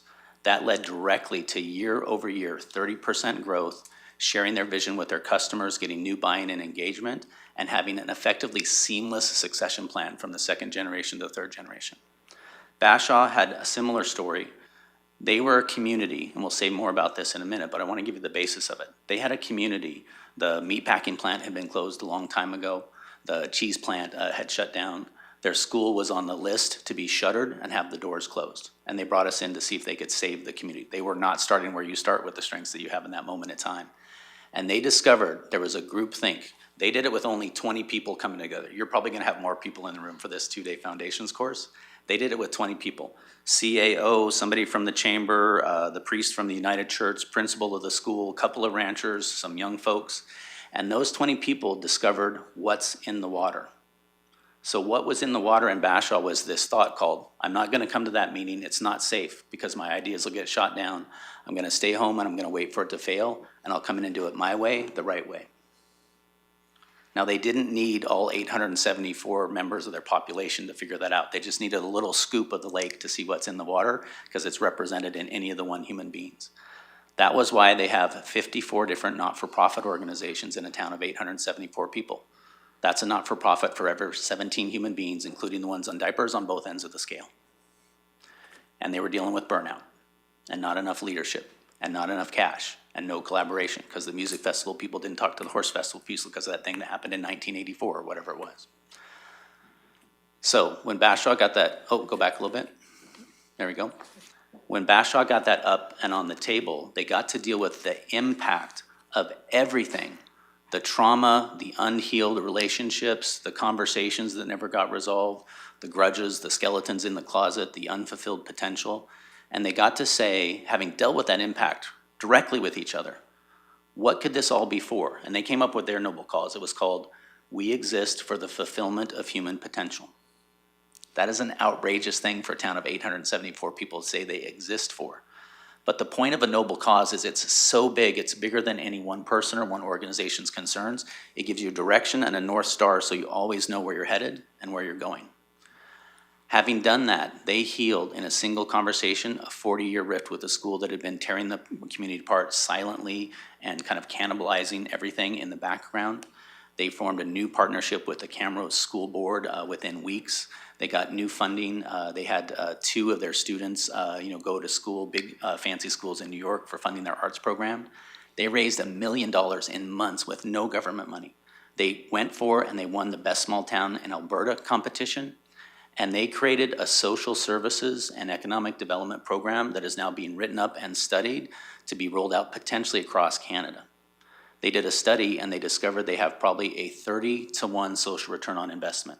For every $1 they put in, they got $30 of value back for their community. And it just goes on and on. They've been doing it for 8 or 10 years at this point in time. There's more stories they've got going on that we probably, it's too early to tell. Claire's Home revitalized Main Street. They went for an economic development focus, exact same process that Bashaw did that we're offering you. They opened up 5 new businesses. They got a bunch of money that had been on the sideline. They got it redeployed. They got people having new conversations, allowing businesses to come in somebody else's property, breaking down barriers that had been there. Flagstaff County resolved a 15-year dispute over fire agreements. 10 different mayors thought that if the fire was on the wrong side of the line, somebody would literally let somebody else die rather than cross that line. None of it's true, but it sits there and it keeps us from fulfilling all of what we have available to us. Fort McLeod used us in the middle of a mayor being suspended. They're a big kerfuffle with AUMA. You probably heard about it back at the time. They resolved that crisis with facilitation from us. They launched new diversity programs, new community initiatives. They created new tourism partnerships for economic development. Oh, there's a line missing there. For Hannah-Oyen special areas, they resolved a multi-year crisis to be able to attract and retain dollars. They've found hundreds of thousands of dollars that had been sectioned away somewhere else and was not being touched for something that didn't exist anymore. When we talk blind spots, we really mean it. There are resources available to you here right now that you have that I guarantee that you're not using. How do I know that? We've done it with dozens of communities and it happens every time. The Dene Nation turned $600,000 in COVID response funding into $6 million by identifying 14 new risk areas that the federal government had no idea about. Why? Because they're there, they're local, they know what's happening. And they had, within 6 months of this program, They had 33 chiefs and 5 grand chiefs say for the first time since 1969, the first time in 50 years, they said, we speak with one voice. And that is not how it had been going since 1969.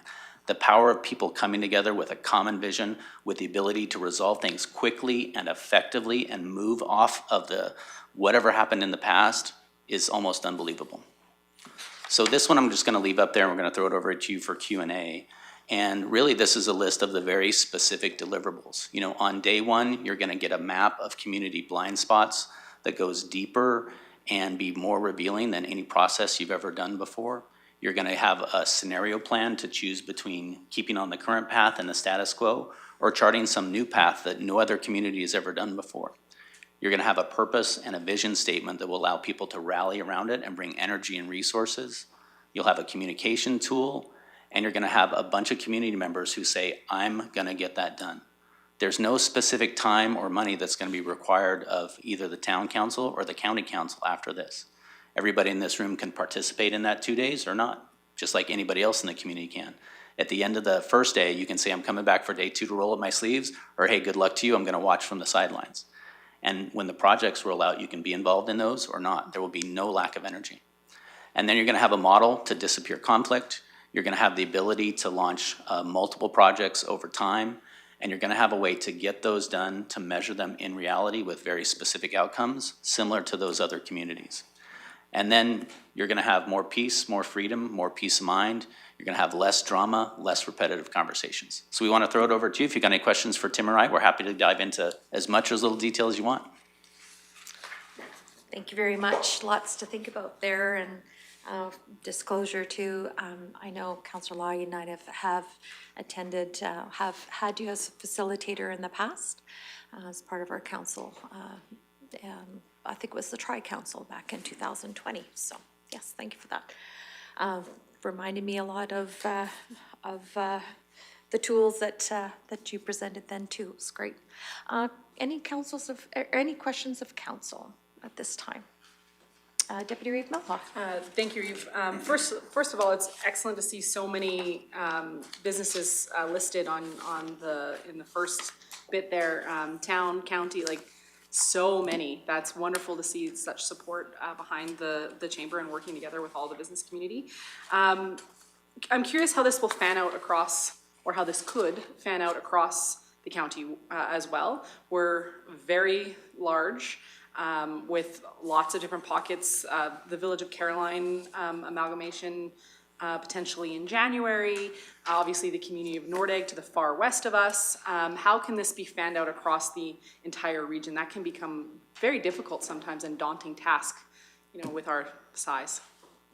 Yeah, it's a great question. This type of initiative is really about the coalition of the willing.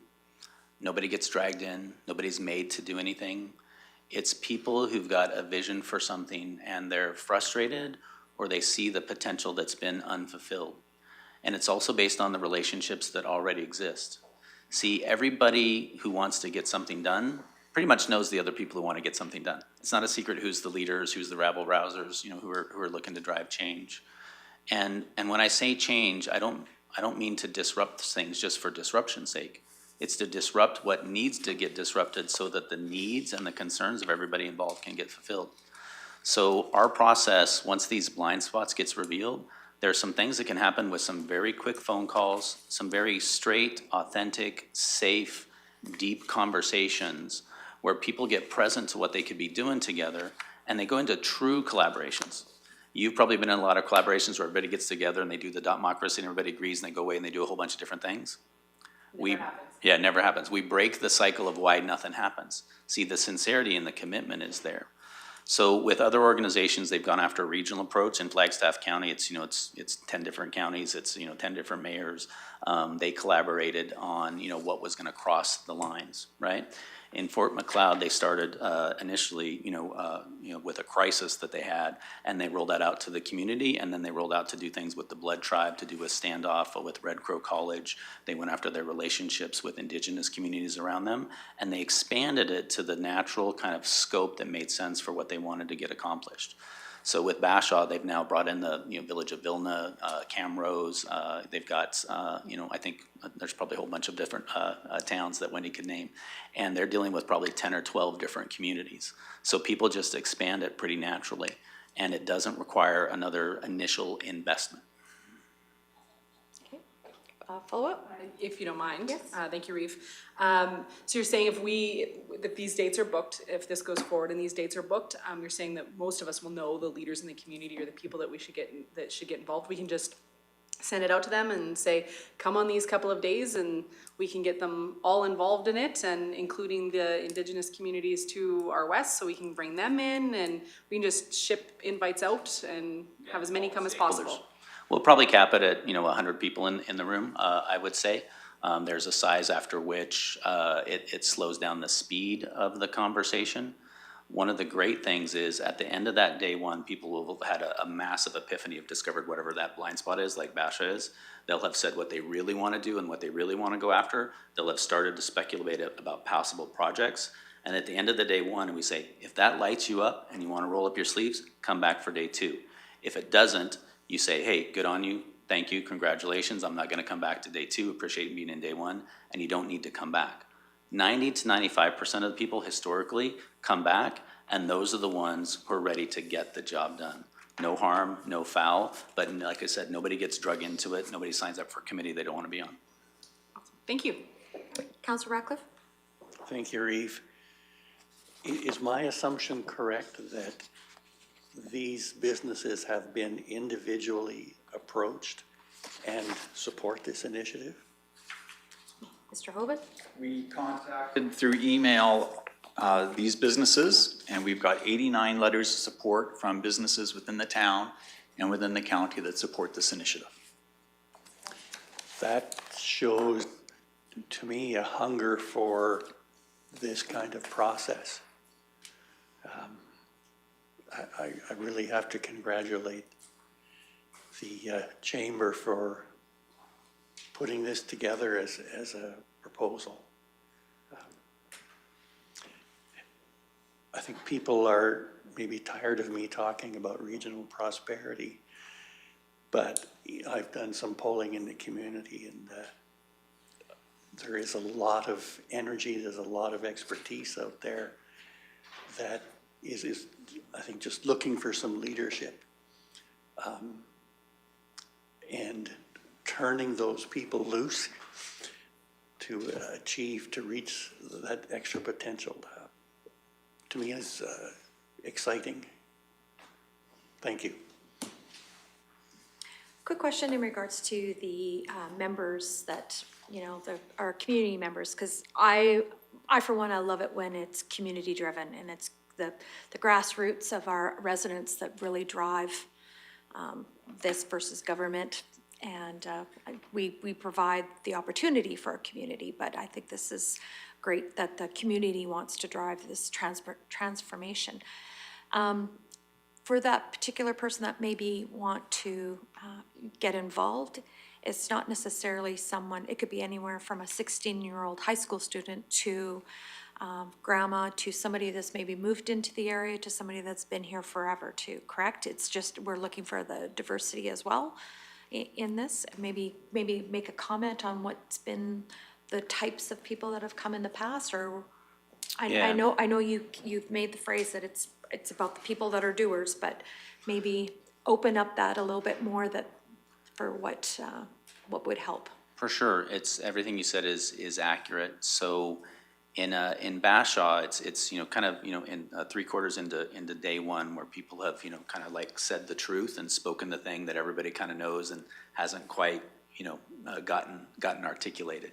And there's this really kind of like oh, that's why everything is the way it is around here. Not in a bad way, all the good and all the bad.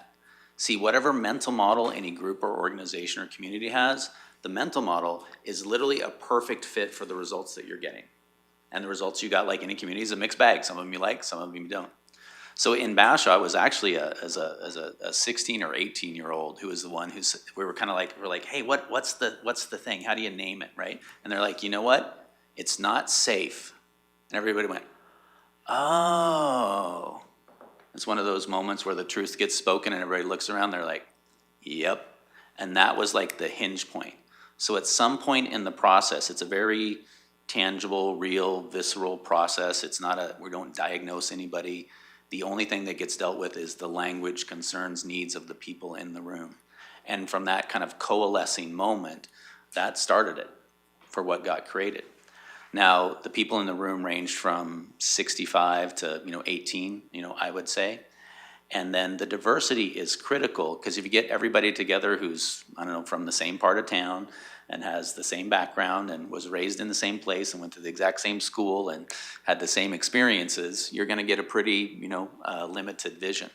So diversity is a critical part of the process. You want people from the not-for-profit sector, you want people from business, you want people from finance, you want people from council, you want people from your Indigenous communities, you want people from every sector and every walk of life. And everybody doesn't have to be there because they think they want exactly the same thing or they've got the exact same needs. In this process, those stakeholders get to say what's important to them, and then we find out what's something that's big enough to capture all of those things are important. Not the ones that we all think the exact same thing on, but something so big that everybody can see themselves in that future. So does that answer that question? Yes, thank you very much. Yeah. Is there any other questions? I'm just looking around. I see no other hands up or lights on. Go ahead. Can I make a brief closing Absolutely. statement? I have come to learn that true change has to come from the bottom up. It needs to start first of all in our own hearts, with thoughtful reflection about what we want our lives to be and what we want our communities to be. It should then spread to our dinner tables and conversations with our families, and coffee shops for discussions with our neighbors. And from there, filter up to the leaders of our community and even up to the council chambers.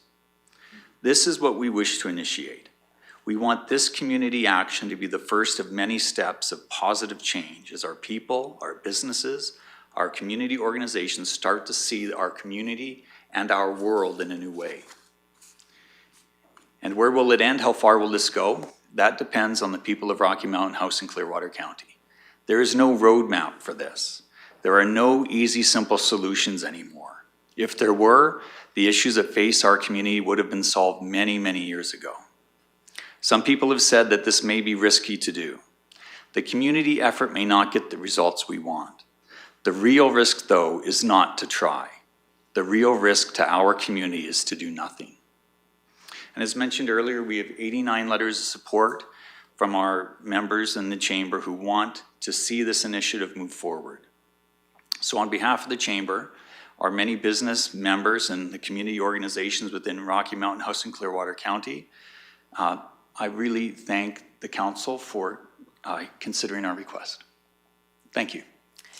Thank you very much for that. And again, lots to think about in the fact that the potential to gather our community together to see what can transpire out of 2 days is actually very exciting with that. But some more lights. Okay, go ahead, Deputy Reeve. Thank you, Reeve. As you know, Mr. Hoven, our procedures bylaw makes it so that our administration will bring back this at a future council meeting. I think I echo the Reeve, and I think it's very exciting, so I look forward to that coming to our next council meeting. And I enjoyed your verbiage of the coalition of the willing. I think I'm going to steal that phrase. I think it's a great one, and I would make the motion to accept for information. Okay, thank you. Councillor Ratcliffe? I tend to look at things from the positive. I just see so many potential wins for our community with this program. And I think you'll have a problem keeping the participation below 100. But anyway, I again have to commend you for putting this together and bringing it forward. Thank you. Thank you for that. So as a bit of a repeat, in regards to that, this through our procedural bylaw, this agenda item will come to our next council meeting for discussion and with an administrative report. So that will be on September 24th. So thank you very much again for coming, gentlemen and ladies. Appreciate it. And yeah, we have a motion to accept for information. Call the question. All those in favor? And that motion is carried. Thank you so much for coming in today. Thank you. Thank you. Thanks, Amy. Appreciate being here. All right. So with that, we'll take a quick 5-minute break and return to start closed session.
And welcome back from our quick break. We are now at the closed session of our agenda, looking for a motion to go into closed session. Councillor Ratcliffe, all those in favor? And that motion's carried.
And welcome back. We have come out of closed session.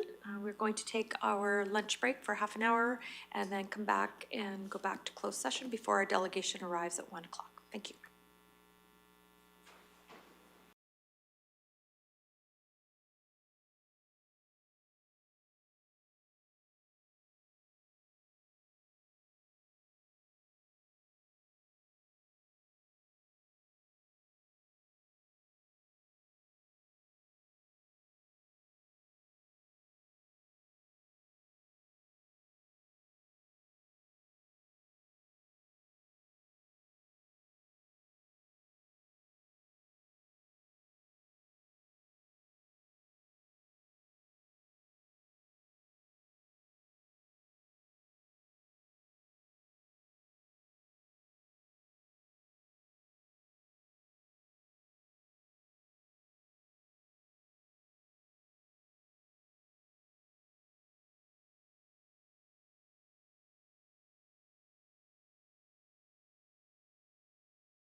And welcome back. We had a quick lunch.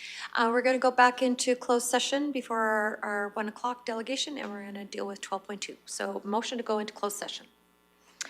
Councillor Northcott, thank you. All those in favor? And that motion's carried.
Okay.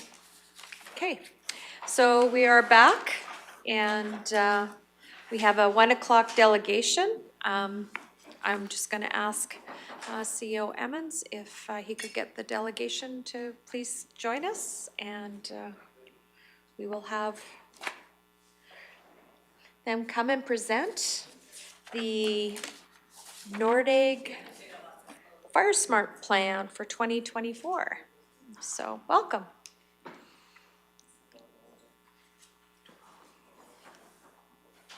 Excellent. So before we start, maybe we'll go through and have introductions. And so we have one online. She'll unmute herself in a minute. So, Go. hello, Mr. Go Who- ahead. Go Hi, ahead, Councillor. I'm Thank you, Reeve Swanson. I'm Sydney Graham, Councillor for Division 2. Thank you, Councillor Graham. Okay, go ahead. Good afternoon, Daryl Lougheed, Councillor for Division 3. Welcome, Wade. Thanks for joining us. Jenny Melhoff, Councillor for Division 1 and Deputy Reeve. Welcome, and Michelle Swanson, Reeve, and Councillor for Division 7. Good afternoon, Jordan Northcott, Division 4. Good afternoon, Neil Ratcliffe, Councillor for Division 5, which includes Nordegg. Good afternoon, Murray Hagan, Director of Corporate Services. Hello, Rhonda Serhan, Manager of Financial Services. Good afternoon, Rick Emmons, CEO. Good. Perfect. I think we're just getting my speaker notes, right? You betcha. Yeah. You can introduce yourself Okay. if you want. Yeah, we can start with that. Yeah, I think I recognize a few people in the room. I think it's been a few years since I've been in this room with folks. I think the last time was probably River Road, which I called by Chicken Ranch Road, between Crimson Lake and Highway 11. But I've been in Alberta Wildfire some capacity since 2002. I've been a resident in Rocky Mountain House since 2008. And leading up until today, Christine reached out to me, I think it was last August, and said there was folks from Nordegg that were interested in talking about FireSmart. And long story short, I was very busy last year. I didn't actually meet up with folks until the end of January of this year. In that meeting, it was part of their Nordegg Community Association annual general meeting. Myself, Jared Optendries, and another coworker were there. And basically the introduction was just kind of a bit of an overview of Alberta Wildfire, what we do, a bit of a snapshot of the events of last year. And then as far as Nordegg, kind of a summary of the current state of affairs as far as FireSmart goes. And then from that discussion, folks, the direction going forward was they asked if I could update the FireSmart plan for Nordegg, and I said I would. I've since done that and completed that, I think June of this year. And then fire season canceled my plans to meet with you folks on July the 10th or 9th, whatever day that was. I had to go up to Fort McMurray, where I've spent many weeks this summer. But here I am, and I'm just here to chat about the Nordegg FireSmart plan. And I'm glad I have my speaking notes, because if it feels like I'm reading to you, it's because these are just my own words, and I can't put in any better words than what I have put down here. So we'll get right into it. And if it can be very informal from my perspective, if you have any questions at all, feel free to talk about it. Oh, I see what's going on here. No. They're not synced yet. Yeah, that's all right. Just a bit of an agenda. We'll just Nordegg's FireSmart history, assessing the wildfire risk for Nordegg. We'll talk about wildfire preparedness guide, mitigation strategy, FireSmart disciplines, and then some of the action items that have been identified for the disciplines. FireSmart vegetation management has been occurring at varying levels at Nordegg for almost 25 years. Majority of the work occurred prior to 2008 with the focus on creating large landscape fuel breaks to the west and north of Nordegg. Since 2008, vegetation management focused on treating significant blowdown patches that were located between Highway 734, the Forestry Trunk Road, and Nordegg Town Site. In the name of FireSmart, nearly 800 hectares of vegetation management have occurred in Nordegg to date since about the late 90s. In addition to all the changes on the landscape near Nordegg, the hamlet itself, as all the folks in this room know, has grown significantly in the last 25 years. Late 90s, there's approximately 60 houses in Nordegg, and now there's about 250 with plans for future expansion. And while varying levels of vegetation management have occurred near Nordegg, an update to their FireSmart plan hasn't occurred since 2005. Alberta Wildfire has been a member of FireSmart Canada since the late 90s. The Alberta government has developed the FireSmart Community Guidebook, which is the image on the left, a guidebook for wildland urban interface communities, which outlines proactive measures communities can take to reduce wildfire risk. The FireSmart Guidebook is intended as a resource for communities in developing outlines the proactive measures communities can take to reduce wildfire risk. And there's essentially two components to a FireSmart community plan. There's the Wildfire Preparedness Guide, which we'll talk about shortly, and the Wildfire Mitigation Strategy, which kind of gets interchanged with the word FireSmart plan.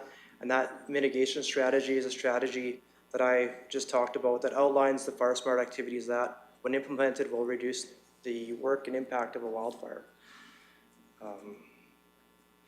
When I developed the Nordegg FireSmart plan, I approached it from a ground zero perspective, meaning I did a wildfire risk assessment for the community. This assessment determines what level of FireSmart planning should occur for Nordegg, whether that's a wildfire preparedness guide or wildfire mitigation strategy. And the Nordegg Wildfire Mitigation Strategy incorporates key planning principles of the FireSmart Guidebook, while the Rocky Mountain House Wildfire Management Plan, which is a document, the picture on the right, is the overarching and supporting document in the development of this plan.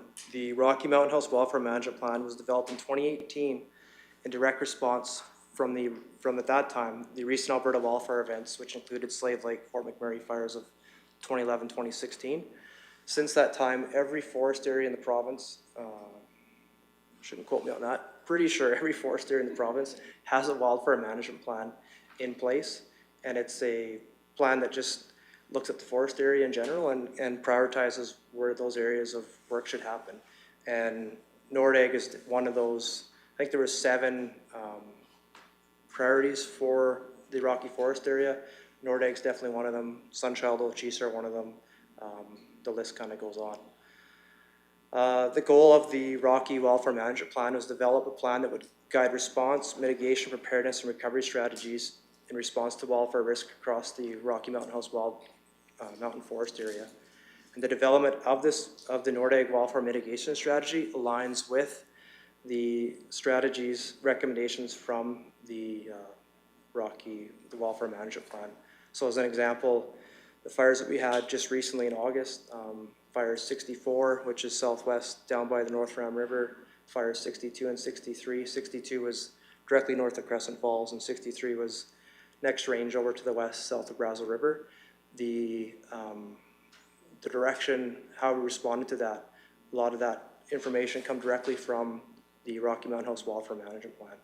So for 64, for example, because it was, part of it was in the R11 Forest Management Area, which is, I can call it good fire, but it was also kind of up against West Fraser's FMA, so we went more of a direct response strategy there. Whereas fires 62 and 63, the initial response was just, for the lack of better words, monitor. And today, right now, we actually have 3 remote cameras still up at those locations, and yeah. But we also did a scan this past weekend, and there was only 1 hotspot detected on each fire, and we since went out and extinguished those spots, and we'll probably leave the cameras in place until, not too long, until the snow comes, I guess, so.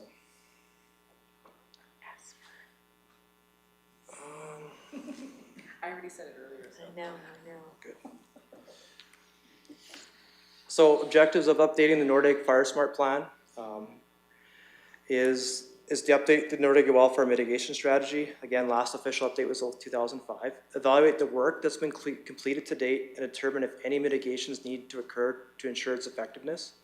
Identify and assess the wildfire risks that exist to the stakeholders that reside in Nordegg Community Zone utilizing some outputs from the wildfire management plan, which are the risk assessment results, and also the wildfire exposure tool, which we'll talk about.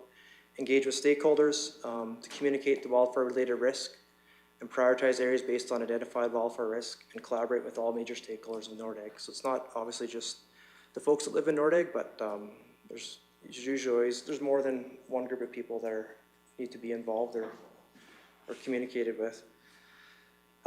This next 4 or 5 slides, it's really technical, just kind of pieces of the plan, but I think they're important to give context of the slides thereafter. And then this is probably actually the toughest, but just maybe the driest part of the whole presentation, so bear with me. So assessing wildfire risk for Nordegg. If you want a full complete rundown, just check out I think everyone got a copy of the FireSmart plan. The wildfire risk assessment involves the following processes: identifying burn probability. So this comes from the wildfire management plan, and I have some slides that show for Nordegg the likelihood that an area will burn. These outputs are directly from the Rocky Mountain Wildfire Management Plan. Care should be taken when interpreting classified burn probability outputs. Classes don't delineate what area will burn next year, nor do the classes describe the fire severity of expected impacts. Burn probability classes simply offer guidance as to locations that are more or less prone to burning the next year. A reasonable interpretation is that the majority of the wildfires contributing to the area burning the next year are almost certain. What's going on? One more. There we go. Almost certain to overlap areas where burn probability is more than double the mean probability. It is also reasonable to expect that some wildfires in the coming year will overlap areas of lower burn probability, albeit to a lesser extent. I'm gonna jump ahead, I believe. So this is what the burn probability map looks like for Nordegg area. As mentioned earlier, burn probability does not consider expected impacts to any values on the landscape. And another output from the wildfire management plan is to identify the consequences or impacts to values from wildfire using the 5 provincial priorities. And the 5 provincial priorities we use, which are similar to what I've read in the Clearwater County's emergency, some of their planning, is human life is our top priority, including first responders, communities, watersheds and sensitive soils, natural resources, and then finally infrastructure. Spatial indicators for each of these values listed above, so each of those 5 were identified, and impact criteria were then applied to the spatial indicators to estimate the consequence if that value would be impacted by wildfire. Impact weightings were applied based on description and in some cases quantification of environmental, economic, and social. So the next slide here is an example, and I know you can't see that, but just, nope. That's okay. So this figure just is directly from the Rocky Mountain Wildfire Management Plan, and it illustrates the spatial indicators of consequences or values at risk, potentially threatened by wildfire. So the impact ratings are on a scale of 1 to 10, and you can see a few things, and you see how a few things are rated. So a permanent sample plot, which is just an area where they measure the progress of the growing of trees, has a lower rating of 1. Whereas a community, you get a rating of anywhere from 7 to 10. And again, it kind of corresponds with what the provincial priorities are. A result of applying impact weightings to spatial indicators, the Rocky Mountain Wildfire Management Plan also provides outputs of the maximum impact that can be realized for a given area across the entire Rocky Mountain House Forest area. Those resulting impacts were then grouped into 5 equal classes to reflect the relative impact weighting across the Rocky on the next slide here. So in a couple of slides, you'll see again a map with Nordegg, but this slide summarizes the potential impact, to values from wildfire into 5 levels with the corresponding description and definition. The definition just explains the potential consequence to that area if it were impacted by wildfire. So areas identified at the top there as catastrophic or major impact from wildfires are areas where fire would threaten the provisions of essential services, whereas areas identified as having minor impacts, the fires would have not threatened efficiency or effectiveness of services. Next slide. And then you take those couple of things, and the following is a risk matrix that is used to support risk identification. And it weighs wildfire likelihood, which is on the left-hand side there, against the potential impact of values at risk. So you can have a burn probability that's almost certain, but if the consequence of the impact of values is like insignificant, then it's really a pretty low risk as far as risk matrix is concerned. Conversely, if you have an area that's the consequence is catastrophic, but the likelihood is very rare, still kind of felt, it kind of registers as being maybe some of concern. And then the wildfire risk levels from this figure have been classified on risk descriptors: intolerable, high, moderate, and low, which is on the following slide. And again, if you have areas that are intolerable wildfire risk, it means you need to do, you should do something, requires immediate risk reduction, versus areas that are low, it could be an acceptable level of risk. So for Nordegg, next slide, the greenish colored polygon is the Nordegg, the hamlet boundary, and then that big orange polygon is just a 2 kilometer kind of buffer around the community. And you can see majority of the area within 2 kilometers of Nordegg falls kind of in that intolerable wildfire risk level. Next slide. And because of that, you're able to correlate risk levels with appropriate levels of planning. So anytime you're in an intolerable or high level of risk, recommendations you do both a wildfire preparedness guide and wildfire mitigation strategy. Whereas a moderate level, maybe you just have to do a wildfire preparedness guide, and a good example of that would be like Alder Flats. Whereas if it's just a low area, maybe you don't have to do any FireSmart planning. So this slide here just summarizes kind of what the wildfire risk level is for Nordegg within that 2 kilometer boundary, and 80% of it's considered an intolerable wildfire risk. Again, results from the Rocky Mountain House Wildfire Management Plan. Next slide. So brings us to, that was the worst part of the presentation, brings us to the Wildfire Preparedness Guide and Structural Protection Sprinkler Plans. So we use this, and we have used this quite a bit, probably since at least before 2018, but really in even the last 2 or 3 years, especially with Clearwater County, especially at the start of last year, we used it quite a bit. So emergency responders use a wildfire preparedness guide to initiate a response when a wildfire threatens the community. The information in the guide forms the foundation for incident action plans. So those are plans that support an incident if it goes for a longer duration. And completion of the wildfire preparedness guides ensure efficient use of resources, clearly define roles and responsibilities, engage stakeholders in community protection, support a consistent emergency response standard through Alberta, and build capacity to mitigate overall impact of a threatening wildfire. And again, last year, was the end of April, we had the fires, well, northeast kind of town. Yeah, and southeast of town. A lot of that information that feeds into the maps and all the products that we share comes from this work.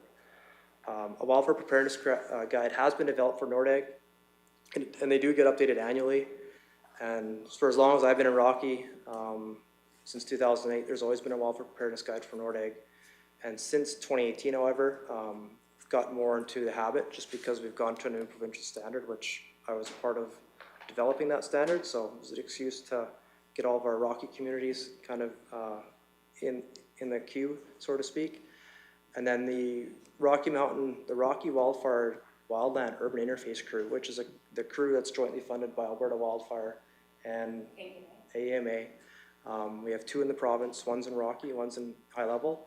When they're not busy like they are all summer, in the off season, they do a lot of planning. They've done planning for Nordegg and Ferrier, to the best of, and those are the 2 communities, to the best of my knowledge, that they've currently done.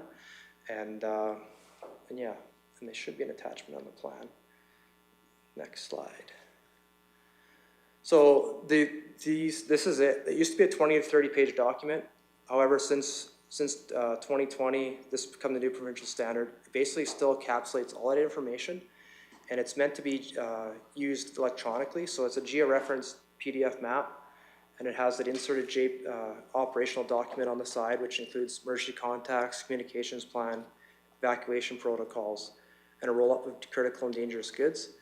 And I think eventually, hopefully in the next couple of years, this will even get replaced with more current technology that we're using, which is called field maps. And it won't be limited to a view extent of just this area.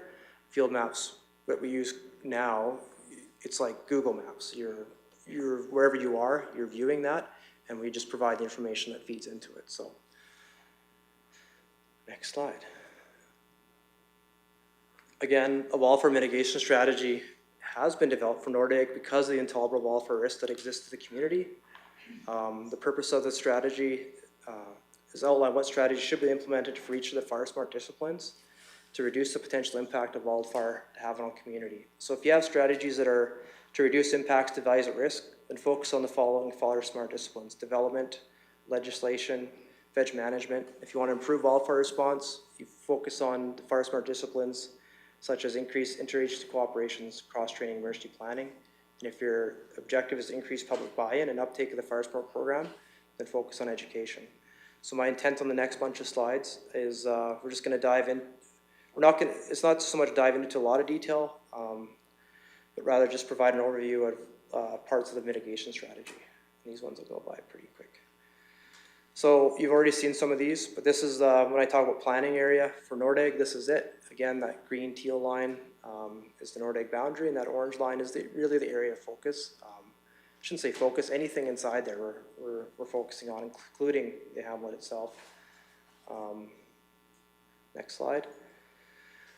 As I know it's a busy map, but the planning area is comprised of a lot of different stakeholders. You have Crown lands, so Alberta Forestry and Parks as we're currently called. You've got businesses, Clearwater County, you've got industry, you've got First Nations, residents, trappers, and then there's different disposition types within that community zone as well. Easements, mineral surface, roadways, you name it. It's a busy spot. Next slide. And then a Crown ownership map kind of identifies who's who in the zoo, so to speak. Nordegg's, I mean, you got a lot of private land, those purple parcels in there. And then you've also got municipal titled land, which does extend a little bit outside of the hamlet, of the boundary itself, up by the campground there. What's the name of the campground? Oh yeah, Shunda Creek Campground. Yeah. Next slide. And then just some context on the forest management side of things. This map shows that majority of the that planning area is part of the R11, also known as the Bighorn Backcountry, meaning that Alberta Forestry and Parks is responsible for the development of a forest management plan, and which includes creating forest conditions that reduces the threat of large-scale catastrophic wildfire to existing adjacent values. And then the forest management agreement holder is part of the R10, which is West Fraser. It's right on the boundaries there, I guess, on north, east, south sides there. So that's the R10. Next slide. I just threw this on here for a couple of reasons. From a tree growth and reforestation perspective, it's important to recognize where we are as far as natural regions in the province. And majority of Nordegg is in the upper foothills. And with the upper foothills, you tend to have conditions that favor conifer trees, and it's no secret if you've ever drove or flown over Nordegg or out any of that West Country for that matter. However, deciduous trees tend to be more restricted to warmer microclimates, and you tend to see them more on the south-facing slopes, which you do out there, and west-facing slopes. And lastly, because we are in the upper foothills, it's no surprise that things take a lot longer to grow. You might only have 90 days of good growing days. Or this summer, we've got a few more in September, but by that time, things are starting to go dormant. Next slide. So First Nations consultation, historical resources consultation. So any work, any mitigations work that's done in this plan, currently it'll be the Aboriginal Consultation Office will be consulted in the development of the plan, and that's referring to any Crown land work that would occur, and I've had to do that in the past. And then, oh yeah, the slide also highlights there's numerous values, historical resource values, and they have different ratings 1 through 5, but all those kind of square polygons are, yeah, it's a busy place, Nordegg, for sure. And all it means for me is that if we start doing some mitigation, especially like vegetation management, just know that things can't turn around in 2 weeks. It usually takes a couple months, just with approvals and stuff. Next slide. So just quickly on this one, values at risk. So all the values at risk are broken down into kind of different categories, and this is important. This is on the preparedness guide, and it's very important from an emergency response perspective.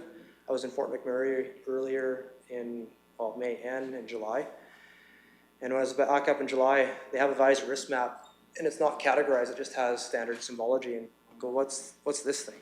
Well, that's a pretty important thing. Well, how do I know that if I'm not from here? So this is the reason why we do this, is because if we have more fire than we have resources, we have to make decisions. We're going to make decisions based on critical first would be our primary. And critical are things like schools, hospitals, anything that if it was lost would be absolutely detrimental to the community. Another example would be there's places in the province like a Doppler radar system, or up in Fort McMurray during the 2016 fire, they had a TELUS building that if that was lost, that would lose all internet to the whole northeast part of the province. So that's kind of something that's critical, right? So we do this work ahead of time so that we can be strategic if things are being a bit spicy. Use that word. Next slide. So there's a little bit of duplication from the wildfire risk assessment piece at the beginning. However, this map illustrates the area north of Highway 11 and west of Nordegg subdivision as a likely burn probability, while the remainder of the 2 kilometer zone has either a possible or a likely burn probability. Next slide. Next slide, please. Perfect. So human-caused fires contribute the most to the wildfires in the area. The historical wildfire data on record from 1990 to 2023 reveals that, again, inside that big orange polygon, of the 105 total wildfires within the 10-kilometer radius of Nordegg, 61 of these were human-caused and 44 were lightning-caused. Next slide. And you've already seen this map. Again, it reflects the maximum impacts that can be realized for a given area utilizing 1 hectare grid. And the resulting impacts are then grouped into 5 separate classes to reflect the impact weightings across the forest area. Next slide. And we want to focus mitigations on areas that are not only a high likelihood to fire, but also areas that would have high impact to values. So you're looking for, again, those high likelihood, high impact areas is where you want to focus mitigations in the plan. Next slide. And this one is in addition to the maximum impacted values from wildfire, the cumulative values at risk roll-up map provides further understanding of consequences or impacts related to threatened values at risk by quantifying the cumulative risk level for a given area. So when slides ago, when it kind of had a roll-up of like the different values that it would give to an area based on what was there, whether it was a community or a permanent sample plot or a recreational trail, this just gives you accumulation of on a 1 hectare area, what that impact would be. In the planning areas that have both the highest levels of cumulative values and maximum potential impact of values from wildfire and burn probability are the focus, or should be the focus for potential mitigation strategies. Next slide. And then the other product that's available from the Rocky Mountain Wildfire Management Plan in determining potential fuel mitigation strategies. So that could be things like hazard reduction burning, which we have done probably every 2nd or 3rd year out along the Forestry Trunk Road north of Highway 40. This map is another product that can help validate or kind of focus where you may choose to do that. So this map identifies those areas that have both potential wildfire opportunities based on ecological benefits and the absence of constraints. So ideally you want to focus on those areas that have higher ecological benefits, so that's the bright green that you see in the map, with no threat constraints, or minimum moderate ecological benefits with high threat constraints. So next slide. Oh yeah, we're getting to the good stuff.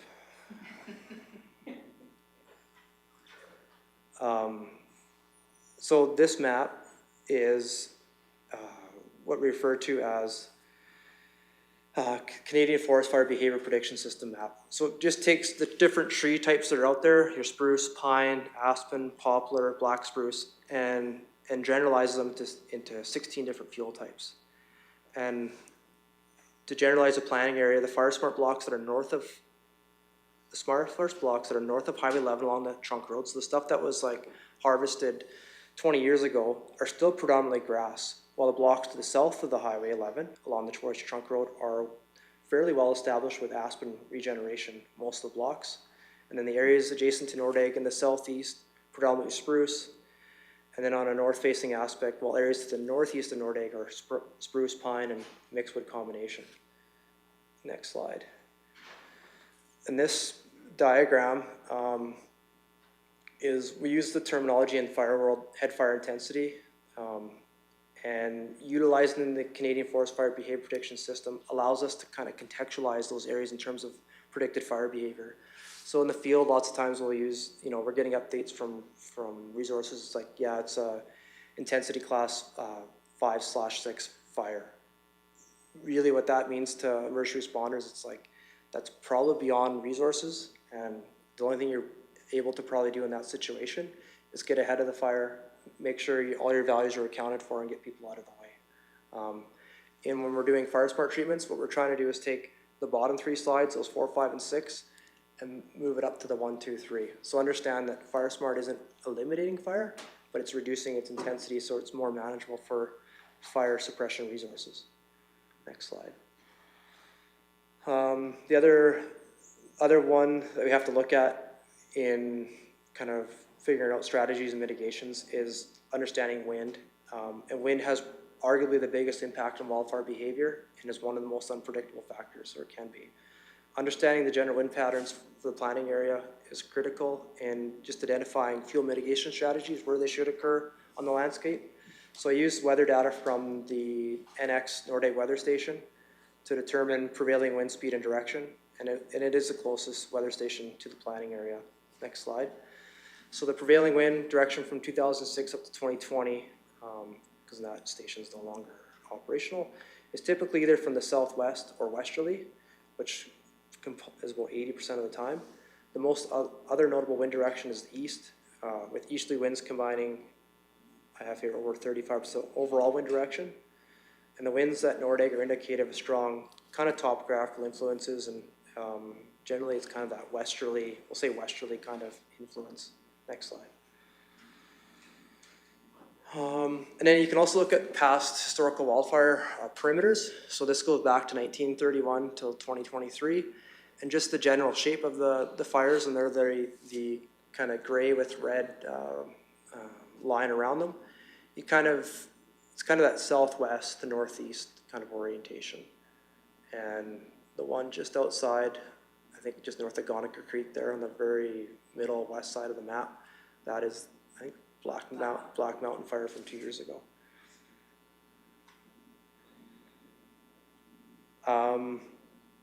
I got up 3 or 4 slides here that I think you'll find interesting, and this is what I shared with the Nordegg folks, the folks that were there anyhow at the end of January. But it's a wildfire exposure assessment tool. It's a planning tool that helps communities and industrial operators identify where wildfires are most likely to enter a community or facilities so that these entry points can be prioritized for mitigation efforts. So the 2 key questions answered by completing a wildfire exposure assessment: which locations in the community are exposed to potential ignition from wildfire, and which surrounding fuels are causing the exposure to these locations. Wildfire exposure is a relative rating of the potential of a fire to transmit to a location based on the amount of surrounding hazardous fuel. And this rating does not consider ignitions and weather, but simply says, if I'm completely surrounded by hazardous fuel, there is a higher potential for fire to get to me than if fire had very limited or non-hazardous fuel around me. So the wildfire exposure assessment determines which values in the community are within reach of falling embers or radiant heat in the event of a wildfire. And direct flame is a third source of wildfire exposure for a community where flames from the fire contact the structure. The risk posed by direct flames is determined by features at very close distances, such as landscaping directly adjacent to the home. And it doesn't consider those things, and you can find out more information about that if someone was to do a homeowner assessment. Next slide. This slide, yeah, I shouldn't take it out, but flammable structures can be made less receptive to ignition by changing their physical characteristics. thereby reducing the risk of wildfire. For example, using Class A asphalt shingles instead of wood shingles will make a house less receptive to ignition by falling embers. So the diagram illustrates on the very left that you can have a house, and I guess in this one, it could be exposed, but because of the building materials, it can't burn. Versus the middle side, you could have a house it's exposed to wildfire exposure, but it can't burn. And then you could also have that scenario where you have a house it's primed for exposure and it can burn. So, next slide. And how it works is the first step. So how a wildfire exposure assessment works. First step is involves identifying the hazardous fuels. So the hazardous fuels have been identified as those having any coniferous component, and depending on the type of hazardous fuel, so a black spruce versus a mixed wood stand, and mixed wood is deciduous coniferous, will have varying exposure limits or potentials. So radiant heat versus short range embers versus long range embers is what we're looking for. And the hazardous fuels are then categorized into the following exposures. So radiant heat exposure is, you have a structure, hazardous fuels capable of causing radiant heat within 30 meters of a structure. Short range ember transport is any hazardous fuels capable of causing exposure by ember transports up to 100 meters, and long range is hazardous fuels capable of causing exposure up to 500 meters. And then the second step just involves, which you're going to see here shortly, using just standard GIS mapping software to display these hazardous fuels maps and overlay it with the community boundary. And if we go to the next slide, so this product was done by Dr. Jen Beverly, who works for the University of Alberta.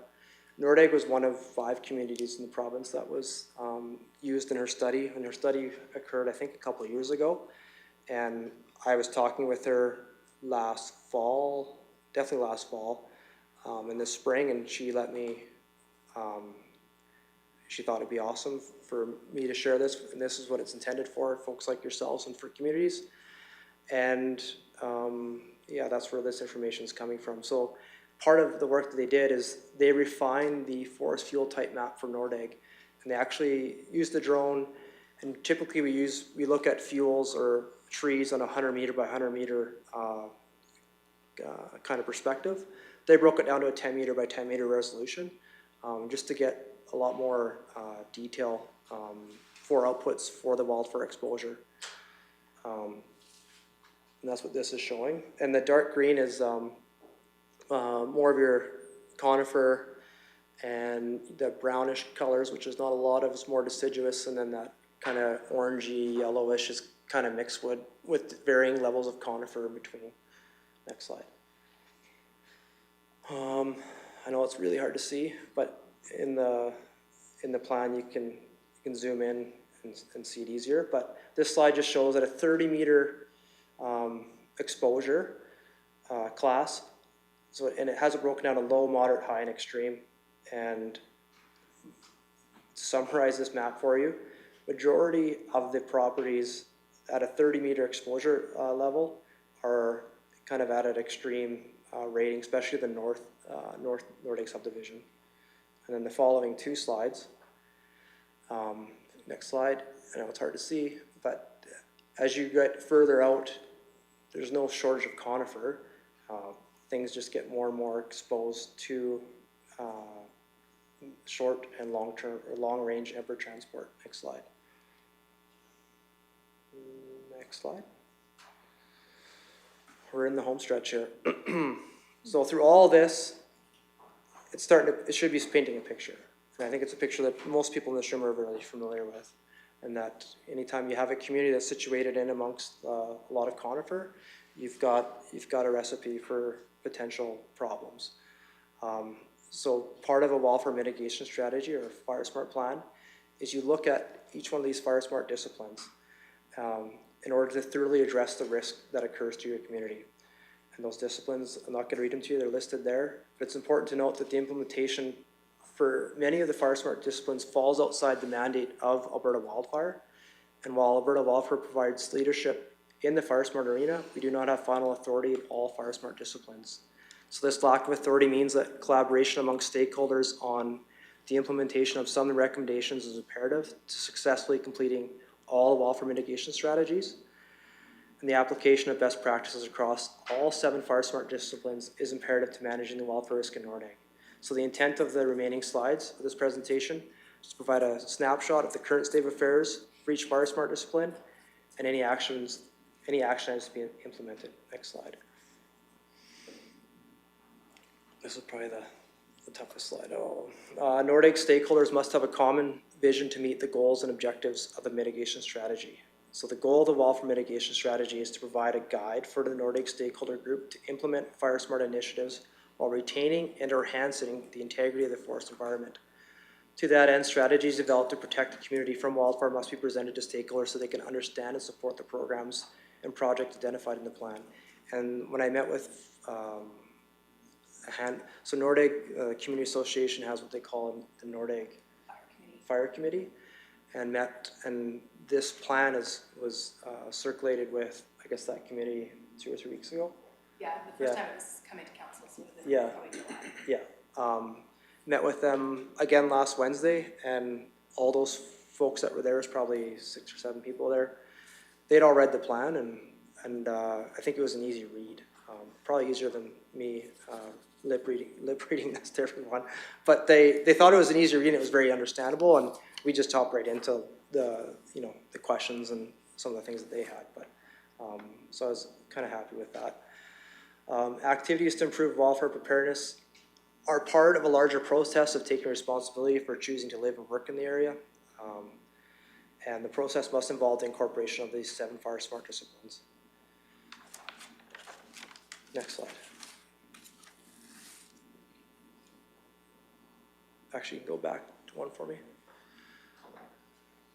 One back, one more. There we go. So a couple of things, like just from that wildfire exposure assessment, some of the kind of action items that are listed in the plan is it's definitely encouraged that residents use the FireSmart Begins at Home app. So there's an app that folks can now download. It used to be, we had paper copies of everything. It's an app, it's like 19 questions. A lot of them are very simple things that you can do. You don't have to spend, other than your time, a pile of money to get after that. And we've, it's about a month ago, we've jointly between Alberta Wildfire locally and some of the Clearwater County staff, we did like a workshop that allows folks, like we have our fire patrol people that go out and issue permits to folks in the forest protection area. They can provide this service now. If they're out there issuing a permit, they can ask someone, would you like me to do a FireSmart property assessment? It takes like 20 minutes, 25 minutes, and they're there anyhow. The Clearwater County, the WUI crew that I mentioned before, they've been doing this for a couple of years now. So we're just trying to increase the capacity a bit and get the word out. Develop demonstration areas to highlight benefits of vegetation management. We did that probably 10 years ago, but that area could probably use a little bit of another visit, I guess. We've done work bees probably 2012, 13, 14 area with Clearwater County. We had other partners in place. I think at the time, I've got the list, I don't have it in my brain. It's Husky Energy, a couple of other, I think Alstrom Construction might have been part of it. Yeah, and a rental company. And they provided the means to, the county basically was the facilitator. They got the information out to interested stakeholders. And the message was, if you can get it, the roads, all of your debris, and let's give them a list of like things that we were asking them to do from a FireSmart perspective. But if you can get out essentially all your dead and down woody debris to roadside, we'll have a work bee, and those other sponsors basically supplied the equipment to pick that up and take it up to the burn pit. So I think we did it 2 years in a row, and we had roughly 30 residents that kind of bought into that. Okay, next slide.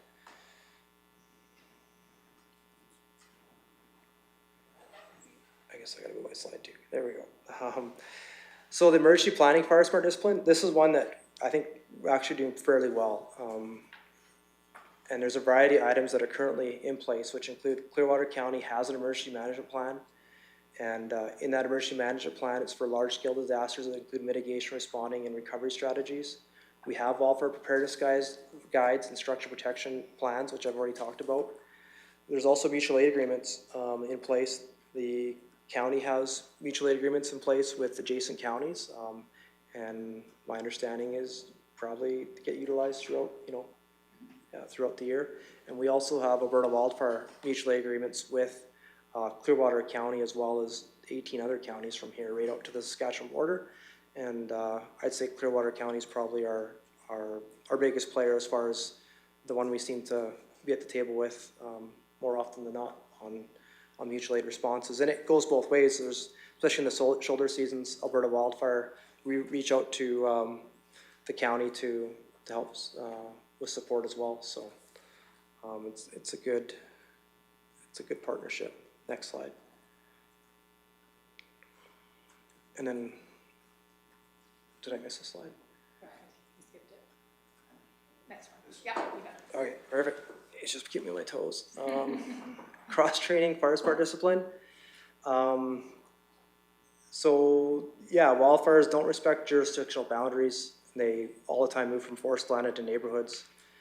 And the cross-training aims to bring emergency response agencies together for the purpose of identifying potential weaknesses and gaps in response efforts prior to an actual emergency. And the overall goal with cross-training is to reduce any required on-the-job learning that might occur during an emergency. And it seems like the last 3 or 4 years we haven't had to do as much cross-training because we're doing it real time especially every spring. So, but some of the action items here is continue with joint cross-training exercises between Alberta Wildfire and Clearwater County Regional Fire. We do cross-training as far as incident command system courses. I know we do, I think, ICS 100 and 200. Consider developing an annual cross-training schedule. And then we haven't done one, I think, in a few years, but again, it's because we've been doing it real time.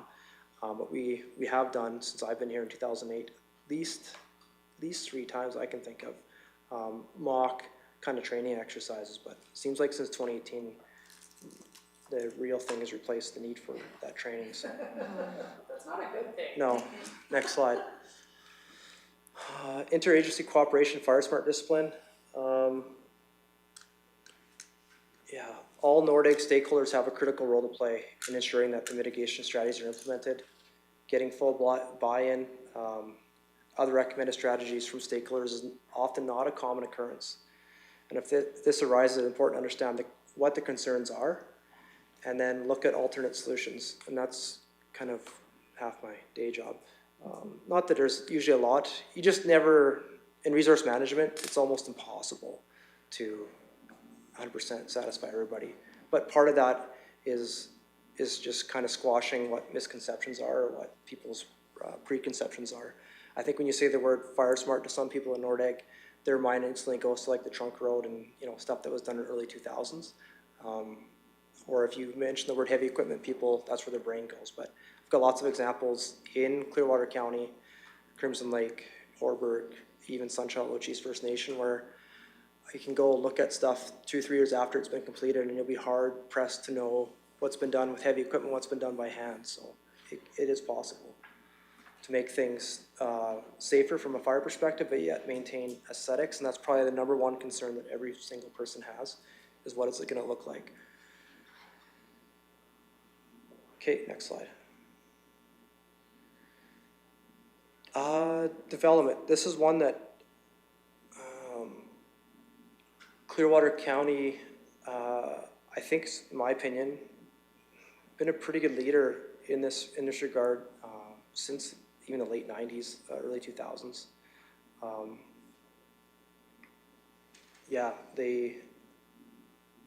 there's just with the bylaws and some of the development standards that are required, like people aren't allowed to build their homes with vinyl siding.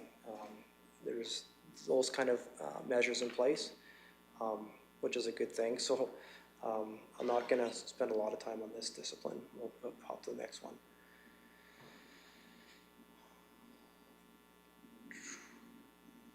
It's kind of, yeah, my segue into this one. I am going to read some notes that I took kind of when I was looking through the Nordegg bylaws. I was looking at things that were enhancing FireSmart disciplines. And some of those things include, that are currently already written down, are all dwellings or other buildings shall be finished on the exterior with non-flammable building materials. So wooden shakes or shingles will not be permitted. All dwellings or other buildings shall have 1 meter of rock placed around the perimeter of the structure. which is like, aligns really nicely with what recommendations for homeowners are at the homeowner level. Deck would also be requiring a meter of rock placed around the perimeter in addition to rock being placed under the deck. Yeah, and then a couple of things that may be limiting FireSmart disciplines in Nordegg. One of them that I've got listed here, to maintain a buffer area between dwellings, no living trees shall be removed from that portion of the lot within 12 meters of any property line, except for any property line adjacent to a public access road. And to maintain a buffer area between building sites, no living trees shall be removed on any portion of the lot without prior development approval from Clearwater County.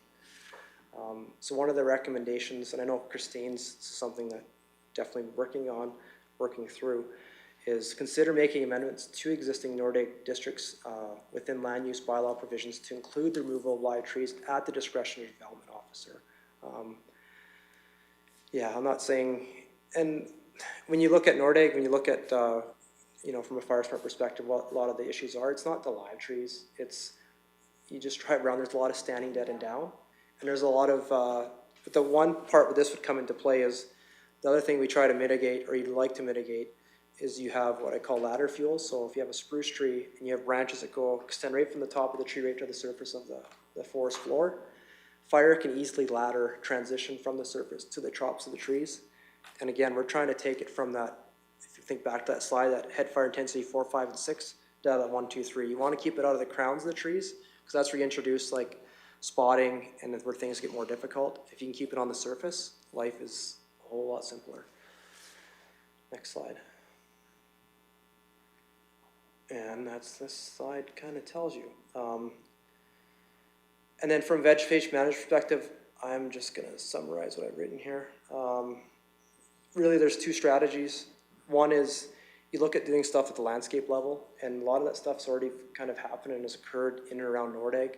So when they did the stuff up on the kind of the toe of the slope of Coliseum, and it kind of wraps around to the west on the trunk road, that was more of a landscape kind of objective. And trust me, in wildfire communities, if those things are in place, we're trying to make them happen with dozer guards or whatever means we can. And the other one is anytime you can do work right at the homeowner level or right adjacent, that's where you're probably the most bang for your buck, especially the homeowner level. And there's different strategies to do that. Fuel removal, which is simply that. You'd be removing trees. Fuel reduction, that can be done through pruning, thinning, mowing, grazing, mulching, or fuel conversion. And a good example of that is just to the west of Nordegg, where we've planted aspen trees out in between Fish Lake and Goldeye Lake. So these are all things that when we get to this next slide, 2 slides from now, are all, nothing's off the table in my perspective, but there is pros and cons to each one of those options you may choose. Yeah, so just some, basic standards regarding fuel mitigation is conifer trees to be thin. These are some simple things that homeowners can do to 2 meters from the forest floor up to the tree. Removal of all ground accumulations. Not only because it's dry material that likes to burn, but you're trying to create good access for firefighters. If it's easy, if you're trying to go from point A to B and there's all this blow down stuff on the ground, you're trying to drag hose and equipment over it, yeah, it's not going to be very efficient. But if that stuff is removed, it's easy to see where the fire is. I remember Lost Creek fire in 2003 down at Crowson's Pass. The fire was burning by Turtle Mountain, and I was on an initial attacker at the time. And the fire was spotting into an open pine stand. And it was, from a FireSmart perspective, it was just a natural kind of stand. It was easy to see 100 plus meters. There wasn't a lot of forest floor accumulation. And it was at nighttime. You could see the spot fires happening. It was easy to go just point A to B and put those spot fires out.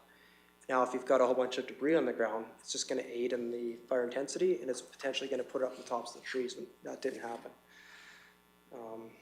Next slide. So, priorities for vegetation management. So this map, it's pretty busy. There's lots of things going on. The checkered kind of reddish stuff you see, that's the existing things that have been done in the name of FireSmart. And then up and right around the community, those red polygons are what would be what's being considered as proposed treatment. I've looked at a lot of the stuff from the air and taken a lot of video. And just yesterday, I spent a fair amount of time just ground truthing stuff on the south end of the town site there. Yeah, things, I mean, they definitely look different from the ground and from the air for sure. But it was actually a good surprise. The stuff just south of the, there's a mobile home development there right off the quarry road. From the air, it definitely looks better from the ground. I don't know. I know when the leaves are off, it looks probably pretty sparse in there because it's a lot of deciduous.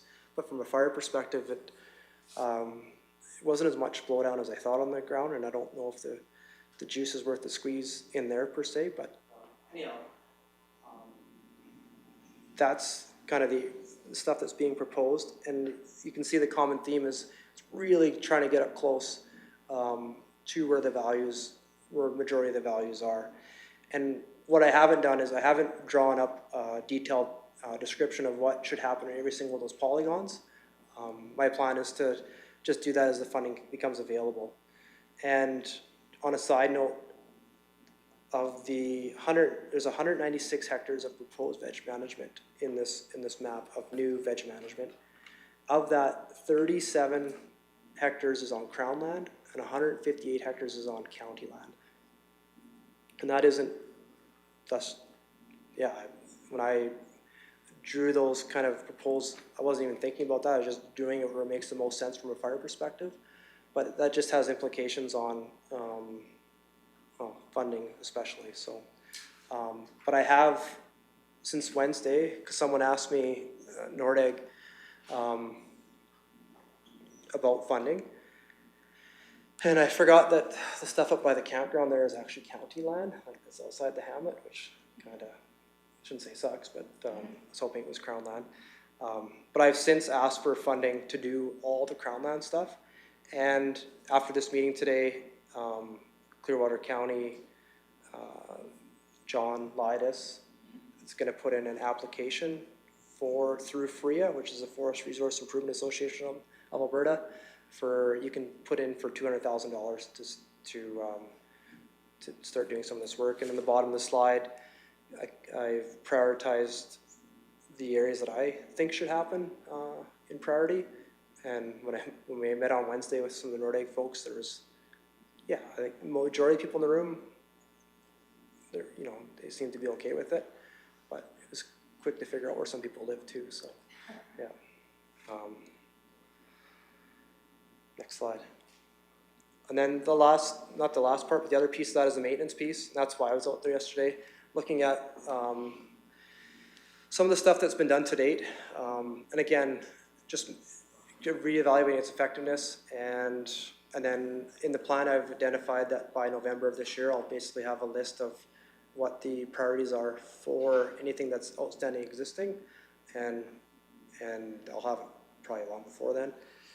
Excuse me, and then I'll share that with the county and with, I say the county, Christine, and my contacts, John, and we'll go from there, and then I'll, kind of go from there. Some of the strategies might be leave it as it is, let it keep growing. Others might be, we should go in there and do some selective mulching. Others might be, north of on the trunk road, for instance, it's still a kind of a grassland oasis. Maybe we need to scarify and plant some trees, again, on the Crown land, and these are the discussions that I'll have and then make happen.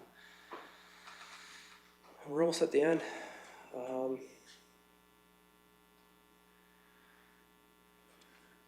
think I talked about most of this. Next slide.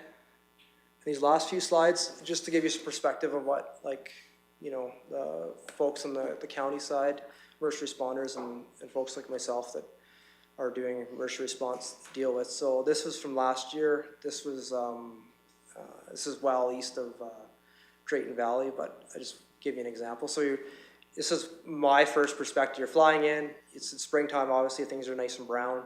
You can see some of the trees are leafed out, and you've got the darker greens, all that conifer trees, and then you've got off in the distance, looks like an industrial site. Next slide. So you get over top, you can see, looks like that flare stack must have blurped a bit and caused the grass to start on fire. And anyhow, the wind's out of the southeast, burning northwest. What you can't see in the photo is there's a bunch of acreages and stuff down just on the top of the photos north, but the west side of that road. And next slide. And when you get down, it's not too bad because this is really to me, a really decent fire-smarted acreage. Like you can see they got fences in there, they had horses, so there's lots of grazing happening. Very short grass. Yes, the grass burnt, but it was very easy to get after that from a first responder perspective. They have predominantly just aspen trees that are on their property, so you're not getting a lot of, if any, fire going from the surface to the tops of the trees. And it was very easy to contain that. Whereas if you go back just one slide, when they built Dozer Guard on north of the industrial site, when it started pushing north a bit further after this photo was taken, you get into that conifer, and even just being on the ground, when you're in that HFI 1, 2, 3 perspective, you can do what we call direct attack. You can go right at the head of the fire. Once it starts getting to that conifer, yeah, like I was on the ground hanging boundary for the dozer where it's supposed to go, and it's noticeably changes really quickly. It gets really hot. So can you go ahead 2 more slides? And then this is Drayton Valley last year. I think is it 50th Street that runs kind of through the middle of town. This is when it was kind of knocking on the door on the south end of town, making a push from the southeast to northwest. Next slide. And you can see God definitely threw us a bone that day, and the wind actually follows a drainage that parallels the highway, which is probably a godsend. But you can see there's a bit of spotting north of the road, and there was an army of structural firefighters on the ground that day that definitely took short work of that. But you could imagine, though, the south end of town isn't too bad because you don't have a lot of conifer, but you imagine if that's a community like Nordegg and you've got a lot of trees interspersed, there's nothing stopping it from easily spotting in, and very quickly it becomes difficult to kind of contain. And then one more slide. And there's a couple for the group. This is that's Brazo Dam last year. This was taken from an air attack officer up in the air when things were getting busy. And then the next slide. This is from Carrot Creek, which is Lookout, which is east, west of Evansburg. This is the Pembina fire, Fire 34. It started. Anyhow, this is what that looked like. But again, it's actually a good photo. You can see that the really bright green is all aspen, and the shorter stuff is predominantly black spruce. But I imagine where all that ball of fire is in the background, it's probably burning in conifer. But next slide. So some of these points are already outdated, but I definitely been engaging with some of the Nordegg folks. It says once the plan is finalized, yeah, I guess I'm looking for any comments, feedback from the group here. And then yeah, any mitigational work, particularly vegetation management, will require additional engagement with stakeholders. So my thought or my plan or discussions we've had is if we were to do, which we're planning to do, work in around the community, we would have to probably look at multiple mechanisms of kind of dispersing information. The last thing you want to be is a surprise to anybody. If we are surprised and we haven't done what we're supposed to do properly, that might be. I think the Nordegg Community Association is a really first good step because it sounds like they're fairly connected with a lot of the residents out there.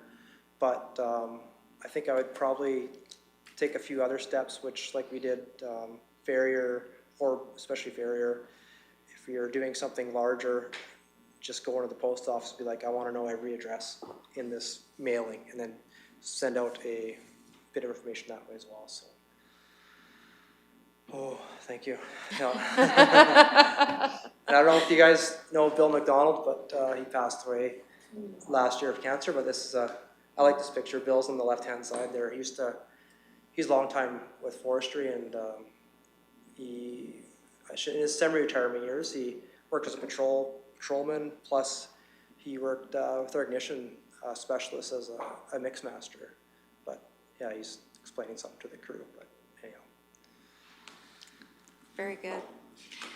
Very thorough, and yeah, the pictures tell 1,000 words or more than 1,000 words. So right off the hop, my question is, you've said that you've engaged already with the Nordegg Community Association. Being as how we have seasonal residents there, and then I realize that our full-time residents are increasing in numbers there.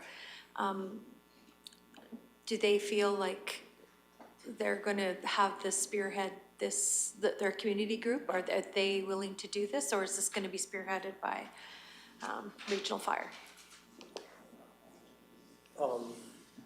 So when I met with them, even last Wednesday, because that was the first time I'd met with them since they've actually read the plan, like the handful of folks that were there, I asked the question, what do you think the reception's gonna be from, you know, the larger community? And they said, in light of like, well, last fire season, recent events this year, it's like, we're anticipating that majority of the people are gonna be fairly receptive. But I think part of that will be, part of that reception will be what's intended, and especially from vegetation management, because that's what people see, and yeah, that'll be a big part of that conversation. Because I'm sure if you live in Nordegg, or you live in an acreage, you live there because, you know, you like the trees and you like what's going on, and maybe you don't like to see your neighbor. I think that's why it's gonna have to be fairly, a lot of emphasis on that communication with folks, because, yeah, I always say, once you cut a tree down, it's hard to put it back on the stump, so, yeah. Fair. I see some lights, so we'll start with some questions. Deputy Milhoff. Thank you, Reeve. That was excellent. I felt you just needed to go over laces and you had it all covered. And then you have it all figured out. We'd all have a very well done overview of all things wildfire today. So no, that's excellent. So you're suggesting that our chief is putting in a FRIA grant for around the $200,000 based on the 150 hectares that you're suggesting is Clearwater County municipal land. I'm guessing 200,000 is not going to go very far. No. So if we are in strategic planning budget right now in preparation for the next several years. If we were to put a suggested number as a placeholder into that budget for wildfire mitigation and the different strategies that you're suggesting that aren't in stone yet, and I recognize that, what would you suggest we put in our budget this for 2025 and the coming years, and have the free grants just be a beautiful little gift that we get in the event? Yeah, like the average cost per hectare to do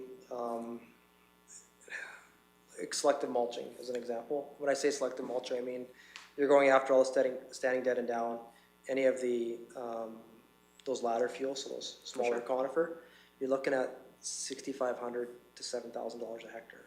It's kind of what the going rate's been.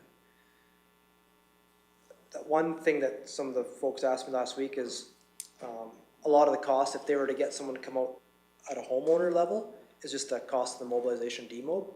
They're like, could we approach, you know, if we get to that place, the contractor and, you know, have a side, you know, I'm like, yeah, I don't think that would be a problem at all. Like, you know, nothing stopping people from going up to the contractor and, hey, can you come to my property, do this and that? And it's a lot cheaper. It's a lot of cost savings because it'll already be kind of absorbed in the, you know, the main contract. But yeah, I'd say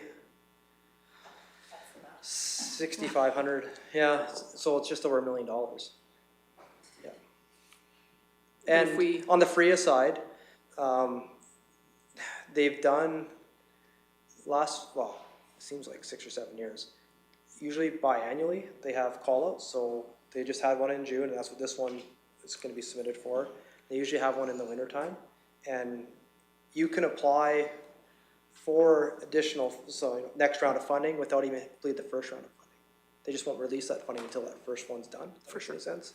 So yeah. I've been doing this with other communities like Sunchild and Ochese, for instance, Bighorn Reserve. Been doing that for the last 4 or 5 years. So.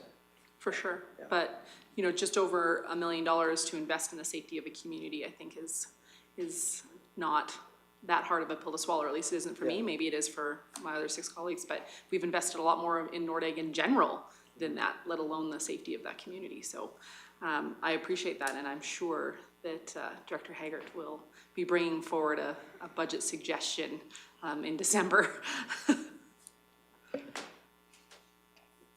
All right. Did you want to respond to that, or can I take another? Yes, thank you, Reeve Swanson, and absolutely, Councillor Melhoff. In terms of FireSmart, if there was going to be a project ad, that would form part of one of our strategic planning meeting discussions, and probably in the October meeting before budget even, so that you can see what those look like. Now we have those priority projects, where they're located and who would be the authority having jurisdiction based on all the science that we talked about a little bit earlier.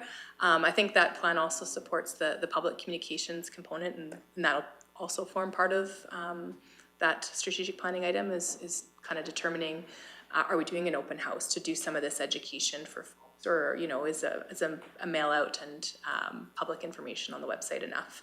So certainly consultation is a component. Just wanted to speak quickly to the FRIA grant. That's one of the two recommendations from staff in the agenda item itself. One was to hear Wade's presentation in terms of what the work him and his team did for the FireSmart plan. We didn't spend any of the FRIA grant that we got for round one yet. I'm hoping they'll take that into consideration, maybe let us roll it into a vegetation management, maybe not. Certainly we can ask them as part of that process, but really we have the resources here in the Rocky Mountain Forest area, the experts for the region, and they're already looking at their area anyway, so to do it together makes the most sense. Applying for that community fire guard program grant, it sounds like it should be a ring around the community. Like when I think of a fire guard, it sounds like it, but it's not. And if you see some of those FireSmart treatments that were in the maps that Wade showed earlier, you can see already there's quite a bit of FireSmarting in a circle around Nordegg. It doesn't have to be a complete ring, and the FireSmart plan doesn't support any kind of veg management that would be maintained through grazing. So that's kind of off the table if that helps alleviate. In my perspective, the plan supports that doesn't happen. So I can't see us applying for that third component of the FRIA FireSmart grant for that reason, but certainly the veg management one that's coming up, and that's why I've just asked council to endorse that grant application. And truth be told, Wade, along with our fire team, does the balance of the work to help us get to that point with a plan like this and say, this is where we're going to start at least. And it may not be the whole $1 million or $1.2 million project all in 2025. Like that might be a 5-year plan or a 10-year plan. It's going to be what council determines is the appropriate speed of which to do it, if at all. So. Perfect. Thank you. Councillor Ratcliffe? Thank you, Reeve.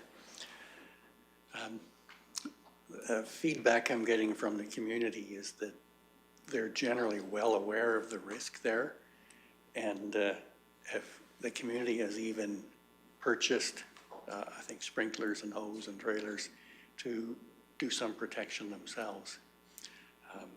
But the feedback I'm getting is that they are communicating and working well with the county fire and with Wade on this, so I appreciate that. I want to say that first. You mentioned that there was going to be some cross-training. Is there an opportunity for any interested residents to be involved in that? I'd say they could fill out a Clearwater Regional Fire Rescue Services application and join the service out there. Yeah, the types of training that we offer for staff, and I'm assuming would be the same for wildfire. But there are opportunities for local homeowners, and I know when Wade went over, like the best benefit or the best bang for the buck will be on the private property. And having those homeowners take us up on our free homeowners assessment. We have our wildland urban interface team and staff trained to go do that, and as does wildfire. So we kind of work together, and we've put out that information at community group meetings. We've had people take us up on that personalized home inspections. We've done it outside of Nordegg too. It doesn't have to be just for Nordegg. It's certainly a service that can be provided elsewhere as resources are available. And just get an assessment on what you can do yourself at home. And administratively, we've talked about doing another one of the work Bs, and that's probably going to form part of that budgetary discussion as well. going with roll-up bins and having the ease of removal of the material there to kind of make it as easy as we can for private homeowners. Because it does get expensive when you get contractors on property to do it if you're not, you know, doing the chainsaw work and physical work yourself. It can be costly, so we understand that as well. And I guess it'll be up to council's discretion and future strategic planning and budget on what level we go to that. But we certainly, the training that we're talking about would be, you know, whether it's from a wildfire standard and how to operate in terms of either a structure protection or a wildland interface protection. There's some emergency management component. That wouldn't be the kind of training that a homeowner would need to be able to do the work on property. So yeah, I'm not sure what you're looking for or how that would work, but generally the training that we're speaking of would be for staff. Yes. Thank you, and I know there have been discussions with Public Works, I think, about helping to remove the vegetation, haul it away, like dispose of the vegetation. That a lot of people don't have the equipment to do that, so that's terrific. Wade, you mentioned the buffer area between the lots in the residential, recreational residential. Are you suggesting that trees be replaced with deciduous? Or what would you see as a solution for that? Sorry, can you say that again? Your question, sorry. I don't think I can. Yeah. But the tree buffer area between the lots, I think you said that is a risk. Potentially, like I think what that wildfire exposure assessment tool, like product, shows is that people need to do a homeowner assessment, and that homeowner assessment might identify that you've got some trees between properties that may be of concern, and I think you might have two neighbors that are like, yeah, perfect, like I'm happy with that. I don't know what the bigger ramifications of that are. I just know currently in the bylaws there's some limitations around folks being able to do that. That's why I'm saying recommendation, I would look at maybe amending that to have some little bit of flexibility there to potentially do that at a homeowner level. So okay, yeah, and I was curious about what the mitigation might be. It might be something as simple as just limbing some of the bottom branches of that conifer tree up a couple meters. Yeah. Oh, okay. Yeah. Okay. All right. Or removing, maybe you've got some fairly established conifer trees, but they're underneath that you've got, you know, some of those smaller ladder fuels, maybe to remove some of those. So yeah. Okay. I'll yield the floor for a moment. Okay. All right. Deputy Reeve Melhoff. Thank you, Reeve. My favorite is when on the conifers they actually have all their firewood stacked up in between them. That's always a good one. Thank you for bringing up the legislation itself. I really do appreciate that as well. Obviously, education is hugely important, so I think it's going to be great that that'll be part of the strategic planning vision as well. Is there any other things that we should be looking to add to our land use bylaw? As you are aware, it's open right now. Like we are opening and rewriting it currently, so I do appreciate the feedback that you gave on the land use bylaw, and I'd be open to some other suggestions for it as well, because that document's open now, so there's actually no better time for you to bring it up. Do you have other suggestions? Nothing top of my brain screaming right now, but again, I think just the opportunity to have a bit more flexibility on a case by case basis versus like, no, you know, we're not doing that. Yeah. For sure, because with they wanted originally when that was written, it was to create visual buffers between properties. It was never a let's build fuel to light a fire. It was a you don't want to have to see your neighbor. But now it's got some negative effects due to wildfire. So that's definitely an excellent point. I appreciate it. So if you have any others, you know how to get a hold of Christine. Yeah, because you know a lot of the work proposed. A lot of times we think in the terms of like preventing or trying to keep a fire from coming into the community, but yeah, it's also maybe trying to prevent fire from leaving the community. Yeah. So until homeowners, and I shouldn't say negatively, because there's a lot of folks that have been very engaged and have done on, you know, taking all the necessary steps. It's just that I don't think that's the norm yet, yeah. And Nordegg's not an exception to probably the majority of the province in that regard, so, yeah. Especially with new development, I mean, your focus is just getting that place that you're building developed so you can move in, and then your yard's always secondary, so, yeah. For sure, thank you. All right, I think we'll have one more comment then from Councillor Ratcliffe, and we'll move on. Go ahead. Okay, I think I have two comments. One is I learned a lot from reading this. The second one, kind of along the land use bylaw, is about the sprinkler plan. That I've been getting pressure from people to relax the bylaw to allow them to have wells, so that they have a more unlimited source of water for sprinklers. But the sprinkler plan, I don't know, was there 5 or 6 kilometers of hose that would be run out? I'm just wondering if we have enough water to keep that operating there. So, I guess I'll speak on behalf, because Jared was with me, Optendries, who's the Wildland Urban Interface crew leader for the Rocky crew, and there's definitely a lot of questions towards him about the same sort of, anyhow, the take home of it is it's a pre-plan, and what that pre-plan allows Jared or his folks to do is, and they've kind of have it broken down from an operational perspective, if, you know, areas 1, 2, and 3 are impacted, they know right away what the resources are that they have to order. As far as exactly, you know, the sequence of how things are set up and where they're getting water from, it'll be a combination of, they might pump it from, I mean, they've got some settling ponds, which aren't, you know, gonna be forever as far as water source. We've also got the, is it the Beaver Dam campground? They might pump it from there. Really, it just gives him like, here's what we need to order, and then they might bring in some, they also have a list of vendors as far as those 400 barrel holding tanks, like water tanks. Like, I think it's gonna be, and I don't know necessarily if it'll be, you're trying to protect everyone all at once. Maybe, you know, you're just trying to protect a portion thereof, yeah, and steer the fire, so, if that makes any sense at all.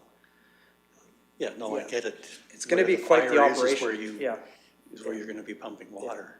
Yeah.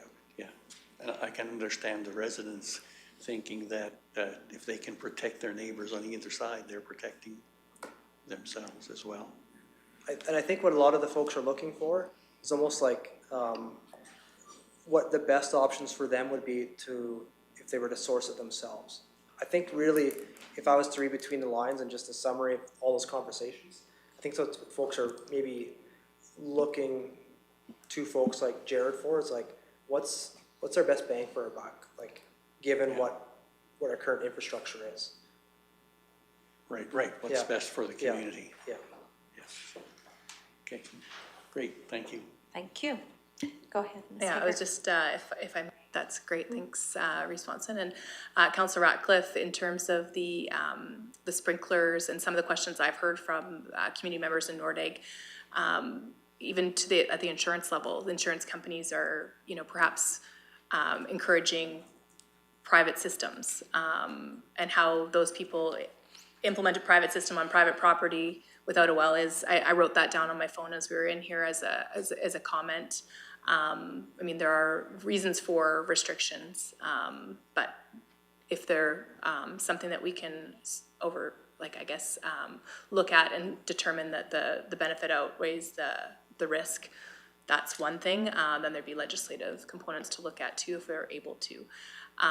But in terms of the sprinkler systems, I always tell people, like, be careful what you're getting sold as well, because you might not be able to activate that if you're remote. Because if a community is evacuated, the intent of our sprinkler protection system is equipment that we own, we have, or we can source through the resource requests that we know how to use, that works together complementary with the system. Like, we can't go piecemeal house to house potentially with different systems. Doesn't mean they can't be utilized privately, and but how they operate would be my question, is, are they, you know, electrical? Are they, fueled with a generator? How are you gonna refuel that if it's evacuated?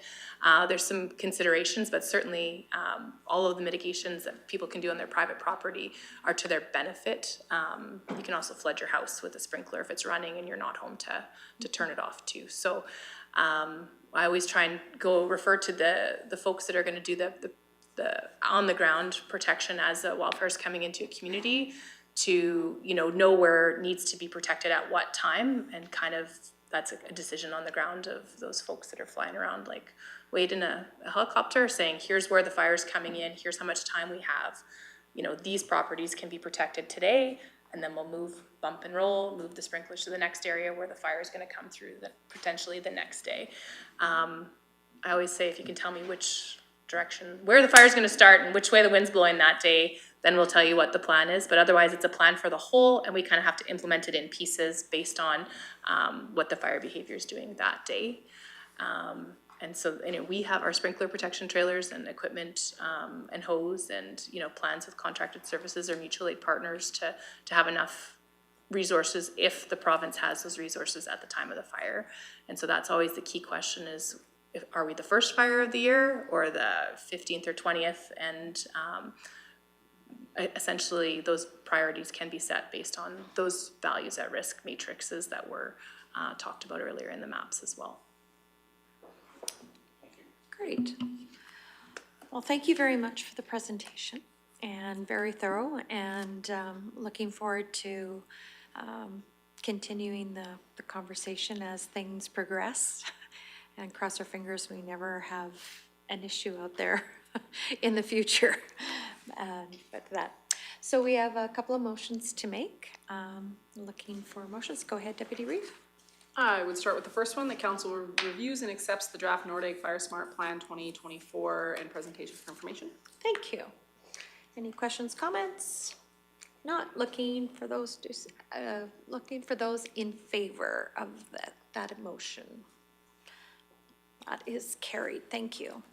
And then a follow-up motion in regards to the free application. Go ahead, Deputy Reeve. That council endorses Clearwater County's 2024 FREA grant funding application for Phase 2 vegetation management fuel modification under the Community Fire Guard Program. Thank you. Any comments, questions on that? Seeing none, I'll call the question. All those in favor? And that is carried. Thank you again for coming out. Look like wave Just the timelines.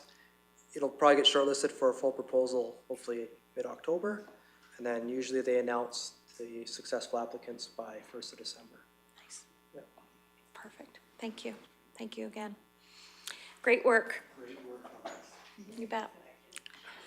So with that, we'll take a quick 5-minute break, and we'll return and finish our closed sessions.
Welcome back. We're just had a quick break and we have some items to finish up in closed session. So looking for a motion to go into closed session.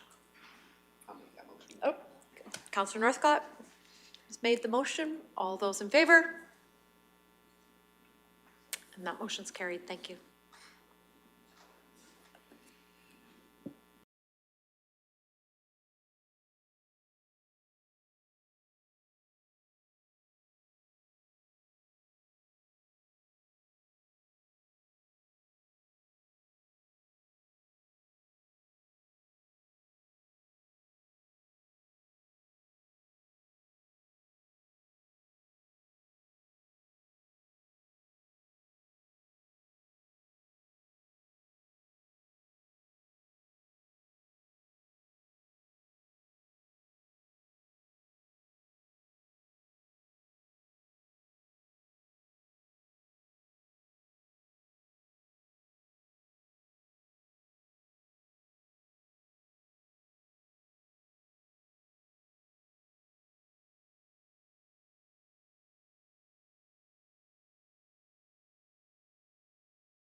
And welcome back. We are just coming out of our closed session and discussions on 3 items. We do have a motion coming forward on item 12.2, and Councillor Graham online is going to make the motion, please. Just before you do that, sorry, Reeve, sorry. With it being 12.2, I'd like to take the opportunity to recuse myself.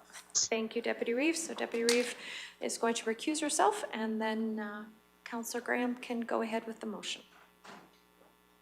I would like to make a motion that council approves the annual purchase of a hammer turkey up to $40 each at Christmas for county employees and paid on call firefighters for in appreciation of work well done through the year, and that the total purchase cost is allocated to corporate services, materials, and supplies. Thank you for that. Any other comments or questions on that motion? Seeing none, I'll call the question. All those in favor? And those opposed? And that motion is carried. And with that, I will waive Deputy Reeve Milhoff to rejoin us at the end of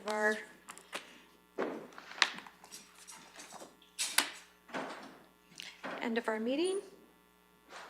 And I believe there's no other further items on the agenda to be discussed, so I'm looking for item 13, which is to adjourn.